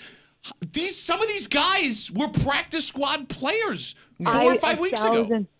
I totally hear you. I agree with that. But I think it's an NFL game. It's a results-driven business. And when you had this team that only gave up 7 points, and then you have the 2 turnovers, which were huge, but they remember the end of the game, right? And I hear you. I feel the same way. I'm like, look, you're out. Matt Milano's not in there. Trey White's down. You got Tyrell Dodson playing meaningful snaps. Like, who's in the back? Who's in the secondary? All of these things. But when the game mattered, it felt like the Eagles could just walk down the field. But they're schlubs. I mean, these guys. Some of these guys. Schlubs. Says a schlub. You still have some powerful guys on the field. No, but if you got like better guys that aren't there. That's not how you don't put an asterisk next to this game and say they were schlubs on the field. They should. Like, there should be a weekly schlub report. A schlubstrisk, if you will. Yeah. Yeah. Oh, that's good. I like that. You can have it. It's yours. Too, like the Eagles, like that Eagles touchdown, that Micah Hyde and Jordan Poyer were in coverage. Like that to me, I was like, that's tough. You had 2 of the guys that you would want to be there, but it just seems like in some moments they don't have Micah Hyde and Jordan Poyer. They have meant so much to the organization, and they have been a part of this rebuild. And sometimes I think you start to see that their age is out there. They are getting older. The injuries that they have had, maybe they don't have the steps that they've had in the past. Okay, you just yelling names. Well, he's an old guy with an injury. Okay, but Jenna, can we talk about meaningful snaps for Von Miller? Because maybe it's time to stop I kind of forget he's out there sometimes. Why are we doing that? What? He's Von Miller. Yeah. And no, he was. I know. I get the reasoning why. I think that if anything, the Bills' biggest issue is the belief and the trust that they have in their guys, even when maybe they shouldn't. The loyalty that they have sometimes will hurt them. I think you can see that with Gabe Davis. I think the Bills organization, they love Gabe Davis, but is Davis good enough for what this team needs him to be? I don't know. I don't think he is. But with Von Miller, I think the loyalty and the trust that they have in him, being Von Miller, is not the accurate representation of what Von Miller is right now. That was very well put. He's not going to help you in that situation. He is not going to be the playmaker, the impact maker that you expect him to be. And that's when you have to take a fresh set of eyes and say, you know what? Von Miller of the past would be the perfect person to have out on the field in big moments. He was the closer, all these things. He is not the Von Miller of old. And it's unfair, but that is how this game worked. But he's an old guy. Okay, of all the people. Old guy for that position. No, but I mean, again, is he like one of the oldest guys on the team? Well, he is, but the injury is. Yeah, go ahead, Jen. I'm sorry. Well, he looked great. Oldest rosters in the league. Yeah. Right. And Von Miller, he's 34. We got to find some better schlubs. Injury. Well, don't they call you the Von Miller of the break room? And only recently, Tommy, I wish, man. Only recently have they started calling you that, like within the last 3 or 4 weeks. Jenna Cottrell. You're non-impact players. Yeah, he's there. We just don't really know what he does. Jenna Cottrell from 13 Wham. All right, Jenna, if I wanted to follow you on Twitter to get all of your hot takes. Then you should follow Dan Face. By the way, so rainy yesterday, his big old chesty was popping through. It was, Tommy. It was like a wet T-shirt. So bad. The weather was so bad. Stop it, Tommy. What? The wet T-shirt. So it was like a wet T-shirt in Key Largo?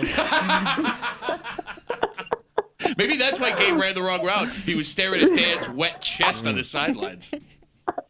Oh my God. Okay. No, if you want to follow me on Twitter, it's at Jenna Cottrell, Cottrell. Okay, and let's say that I love all of the things that you and Dan Fates and Mike Catalana do on 13 Wham, all of the Buffalo stuff that you guys have, but I wanted the current amount of Buffalo stuff you guys do, plus a little bit more. Where could I find that? Lucky enough for you, we have the Buffalo Plus YouTube channel. We also have a podcast as well, Buffalo Plus, available wherever you listen to your podcasts, Apple, Spotify, Stitcher, wherever.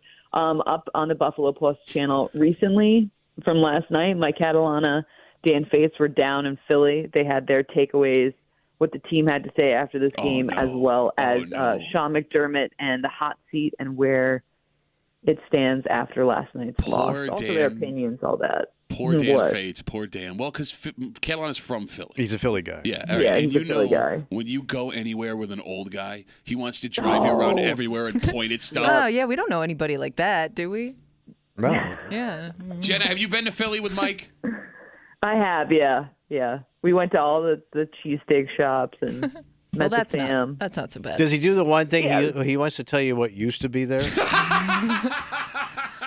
I don't know the answer to that, so I'm going to change the subject. But no, Mike is close with Sal Pal from ESPN, so I'm sure they were chopping it up. No, Tommy's got the same thing where he's had brushes with greatness and then everyone blows past him. Not in this room. You're used to that, Tommy. Jenna, we appreciate you getting up out of bed and doing this depressing talk with us. No. It's better now. It's better to talk about it. It just, when it's just like, wow, I don't want to have to, that loss hurt. Mm-hmm. Like, that team, it was gut-wrenching. It was crushing. I don't need to explain it anymore. You know it. Yeah, so, I was there. I saw. Thanks. No. Yeah. I just remind you. Yeah, no, it was awesome. Hey, well, thanks for everything. It was great talking to you. Bye, Duffy. Bye, Jenna. Bye, Have a good rest of the day. Bye. Bye. Jenna Cottrell from 13 WAM. All right. All right. Now it's on to Kansas City. Let's win there. No, we got a week off first. Wait a week and let's go to Kansas City. Is it in Kansas City, right? It's in Kansas City. Yeah, the Bills only play the Chiefs in Kansas City for some reason. Okay. You're going to hear Tommy freak the F out. About what? Why is that? Well, 1 in 15 Americans are still doing this days after. Days after? What do you mean? How nasty. I don't It's think. got to be rancid. I think it's nasty. fine. And by the way, this is like the standard, recommended. No. I'm sure. Somebody's still nibbling. Yeah. Ugh. We'll get into it next to the break group. 96.5 WCMF.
in reality, this is just a recommendation.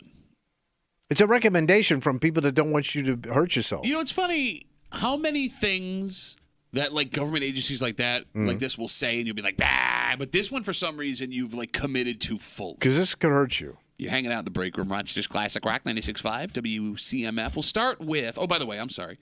You can head to the contest page at WCMF.com right now, enter for your chance to win a pair of tickets to see Bret Michaels at the Vine at the Del Lago on Friday, December 15th, courtesy of Del Lago Resorts and Casino. Tickets are on sale right now. DelLagoResort.com. You must be 21 years of age to attend a show at the Vine, and so head on over there.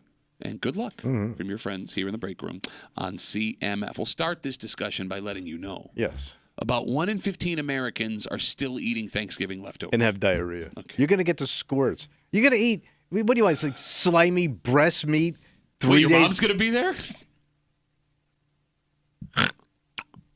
Yeah. But you keep going back for seconds on my mama. I can't help myself. She knows me. That's gross, man. No, I agree. Your mother's breasts are gross. No, but that's gross meat. And the turkey, too. The U.S. Department of Agriculture's Department of Food and Safety says today is the last day you can safely eat it before you're pushing it. So if you've been eating all weekend, you've been fine. But if you stored it right, you would have to, like... In the fridge? All of it would have to be cooked properly. Oh, my gosh. Well, I'm hoping it was. You would probably know if it wasn't. Hold on. You cook the turkey, right? And then it sits out for hours. Yeah. And then you throw it in the refrigerator. So bacteria is now infested into the meat. Shut up. And the stuffing. The stuffing can have salmonella. Oh, get out of here from the nuts. Look, I don't know about any of your Italian friends, but I do know that it says you get 3 to 4 days after it's over. You really? I mean, by the way, you could get squirtage on the 4th day. By the way, today, if you still have a lot of leftovers you don't want to throw away because who wants to waste food, you can put them in the freezer. You'll get 3 to 4 more months. There's Wait, no way. No, I'm not putting a 4-day-old piece of meat in the freezer. I would say, I'm shocked that there are people that do that. There's no problem. I don't get it because the leftovers, dry. The sides especially, they barely hold up in the fridge, right? Let alone the freezer. How busted ass are you? You freezing mashed potatoes, you busted ass woman. Worst Santana song of all time. Got a busted ass woman. Got some mashed potatoes in the freezer. No, man, like those sides suck to begin with half the time. Now shut up. We're not going Freezing down this road. yams. Shut up. Frozen yams, delicious in the summertime. Summer yam.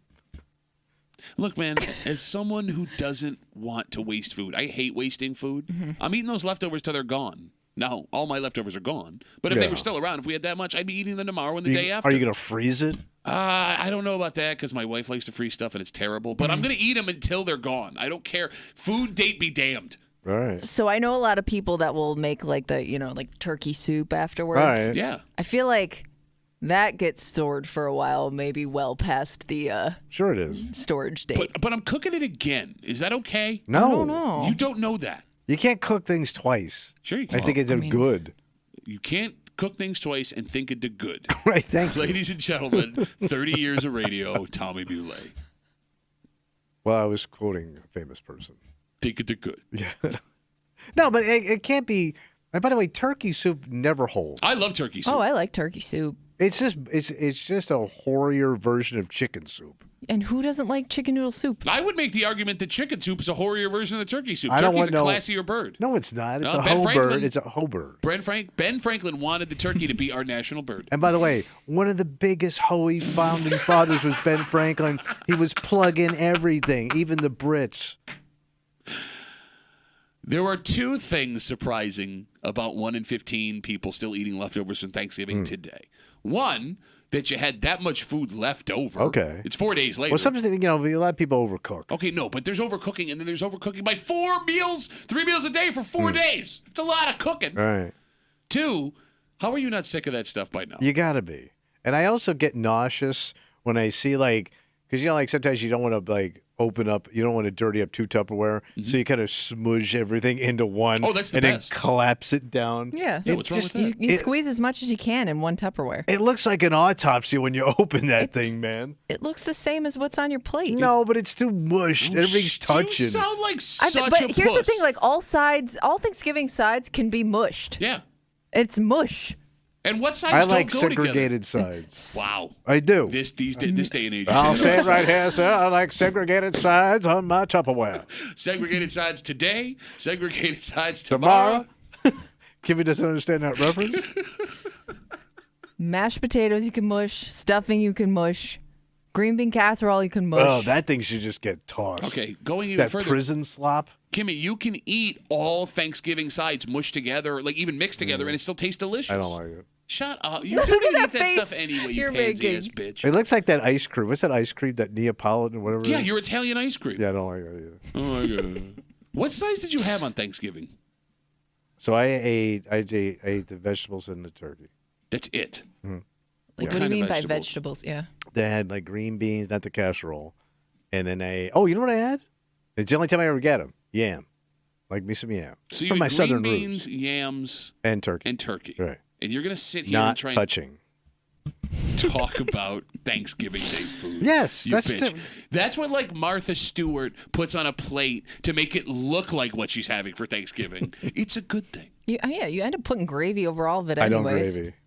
Wait, you eat dry turkey? No, it's cooked enough. No, the gravy. What is wrong with you? I don't want psycho? you holiday batch all over my food. Who doesn't put gravy I don't on? gravy. And by the way, gravy, you're gonna get a big ass with gravy, bro. You I can't. So you just sit there and chew on dry turkey? It's not that bad. No, it is. That's why gravy was invented. I don't. But you gravy? Absolutely. Everybody gravies. Do you pie? Do I? Yeah. How many pie? I had a piece of apple pie. You know she had two.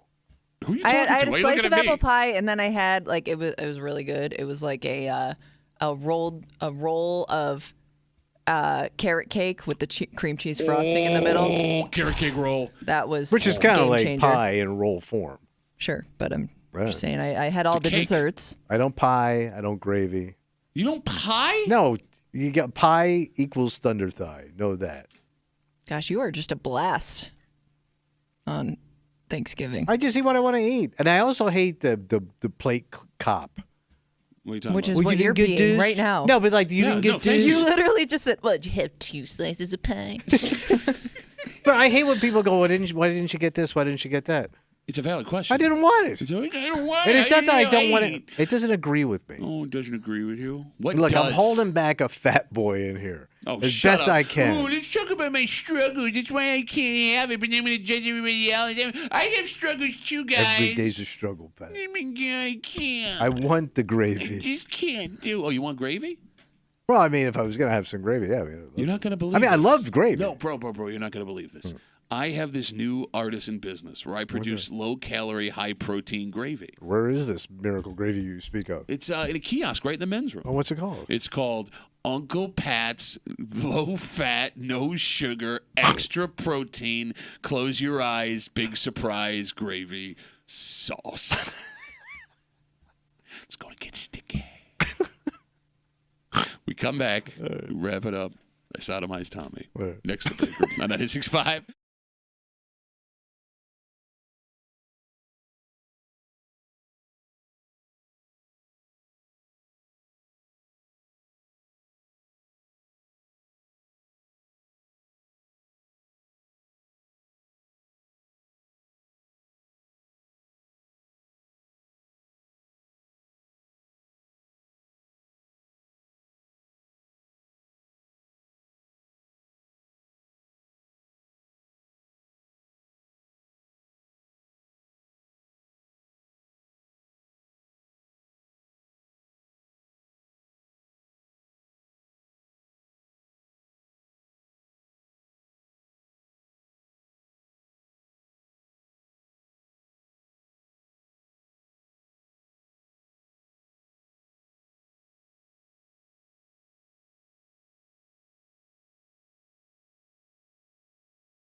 That's going to be a wrapperoo. Well, the old Monday post-game wrapperoo. For all that here in the break room on CMF. That makes tomorrow Tuesday. You know what that means. Oh, yeah.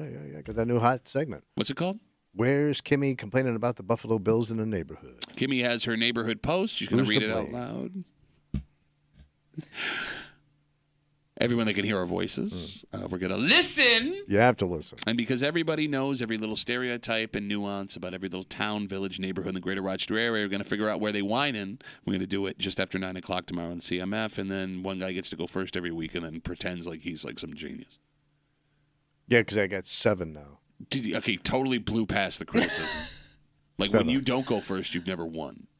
Oh, you did it once. And I went first and I won. You got Lardy. No, I literally. And it was one of them obvious the ones. single time I went first, I won. No, just switch up. We can switch. No, because we right, switched it up. right your No, mouth. we switched it up last time. I Let's don't have like Pat it switch anymore. it up. I don't like it. Isn't it fair? I don't like it. Well, you want to pull the rug out from a champ. Brett Michaels coming to the Vine at the Del Lago Showroom December 15th. You can go to the. Let me try that again. See Brett Michaels on December 15th at the Vine Showroom at Del Lago Resort and Casino. Tickets are on sale now at DelLagoResort.com. Must be 21 or older to attend a show at the Vine. We got to get out of the way. For Kimmy. Yep. Who, another thing we're going to talk about tomorrow, was presented an interesting opportunity. Yeah. After making I some was noise. an afterthought. Yeah, making some noise. Last week? Was it last week we talked about I mean, you this? brought it up. 2 weeks ago? I wasn't going to say anything. So she got an opportunity? Well, I'm going to Kansas City. If you haven't heard, we'll recap the whole story. The company's flying me out there. Yeah. They're putting me up. They're putting me in a suite. But I was the only one offered this from our new boss, who works out in Kansas City. And Kimmy got very upset about that. Set it into a microphone, which, by the way, set off a series of events that then I had to deal with, even though I had nothing to do with this. Darn. So, Tommy, looks like somebody's going to get the opportunity they wanted. Right. Well, it's a half-ass gesture. Really? Yeah. You asked for this. And you're going to I didn't ask for this specifically. They were like, hey, I guess you can go. No, but here's the thing. Hey, we don't really have anything for you, That's but not here. what happened. Oh, my God. Pay your own way? No, not at all. No, she's going to be covered. Well, how much? And in fact, her going would wildly inconvenience me, which I am fine with. I'm okay with it. It's somebody else that has the problem. Oh, wait, who's got the problem? Oh, it's Kimmy. All right. I want it. I don't want it anymore. Well, I mean, I want it. Why can't I go? I don't want it. I kind of get where she's coming from, if it's what I'm thinking. No, it's not. There's no way you know what's coming. It sounds like chin's half-ass. No. Yeah, that's what it is, Tommy. It's exactly what it is. Do you hear what a spoiled brat you sound like right now? No, but she's kind of right. No, like I just don't. Hey, right is right, bro. If you're, you offer want me to be the same big thing. time? You want to be big time Kansas City? Step up. Anytime this man agrees with you, you know you're wrong. No. Okay. I know chintz, brother. We'll get into that and a whole bunch more tomorrow in the break room on CMF. For Kimmy, I don't even care. I don't care anymore. Bitch moan. I don't even want to. For Tommy Muley, who is the instant human barometer on whether or not you've made the right decision. Yes. My name is Pat Duffy. We'll see you tomorrow morning in the break room, 6 a.m. on 96.5 WCMF.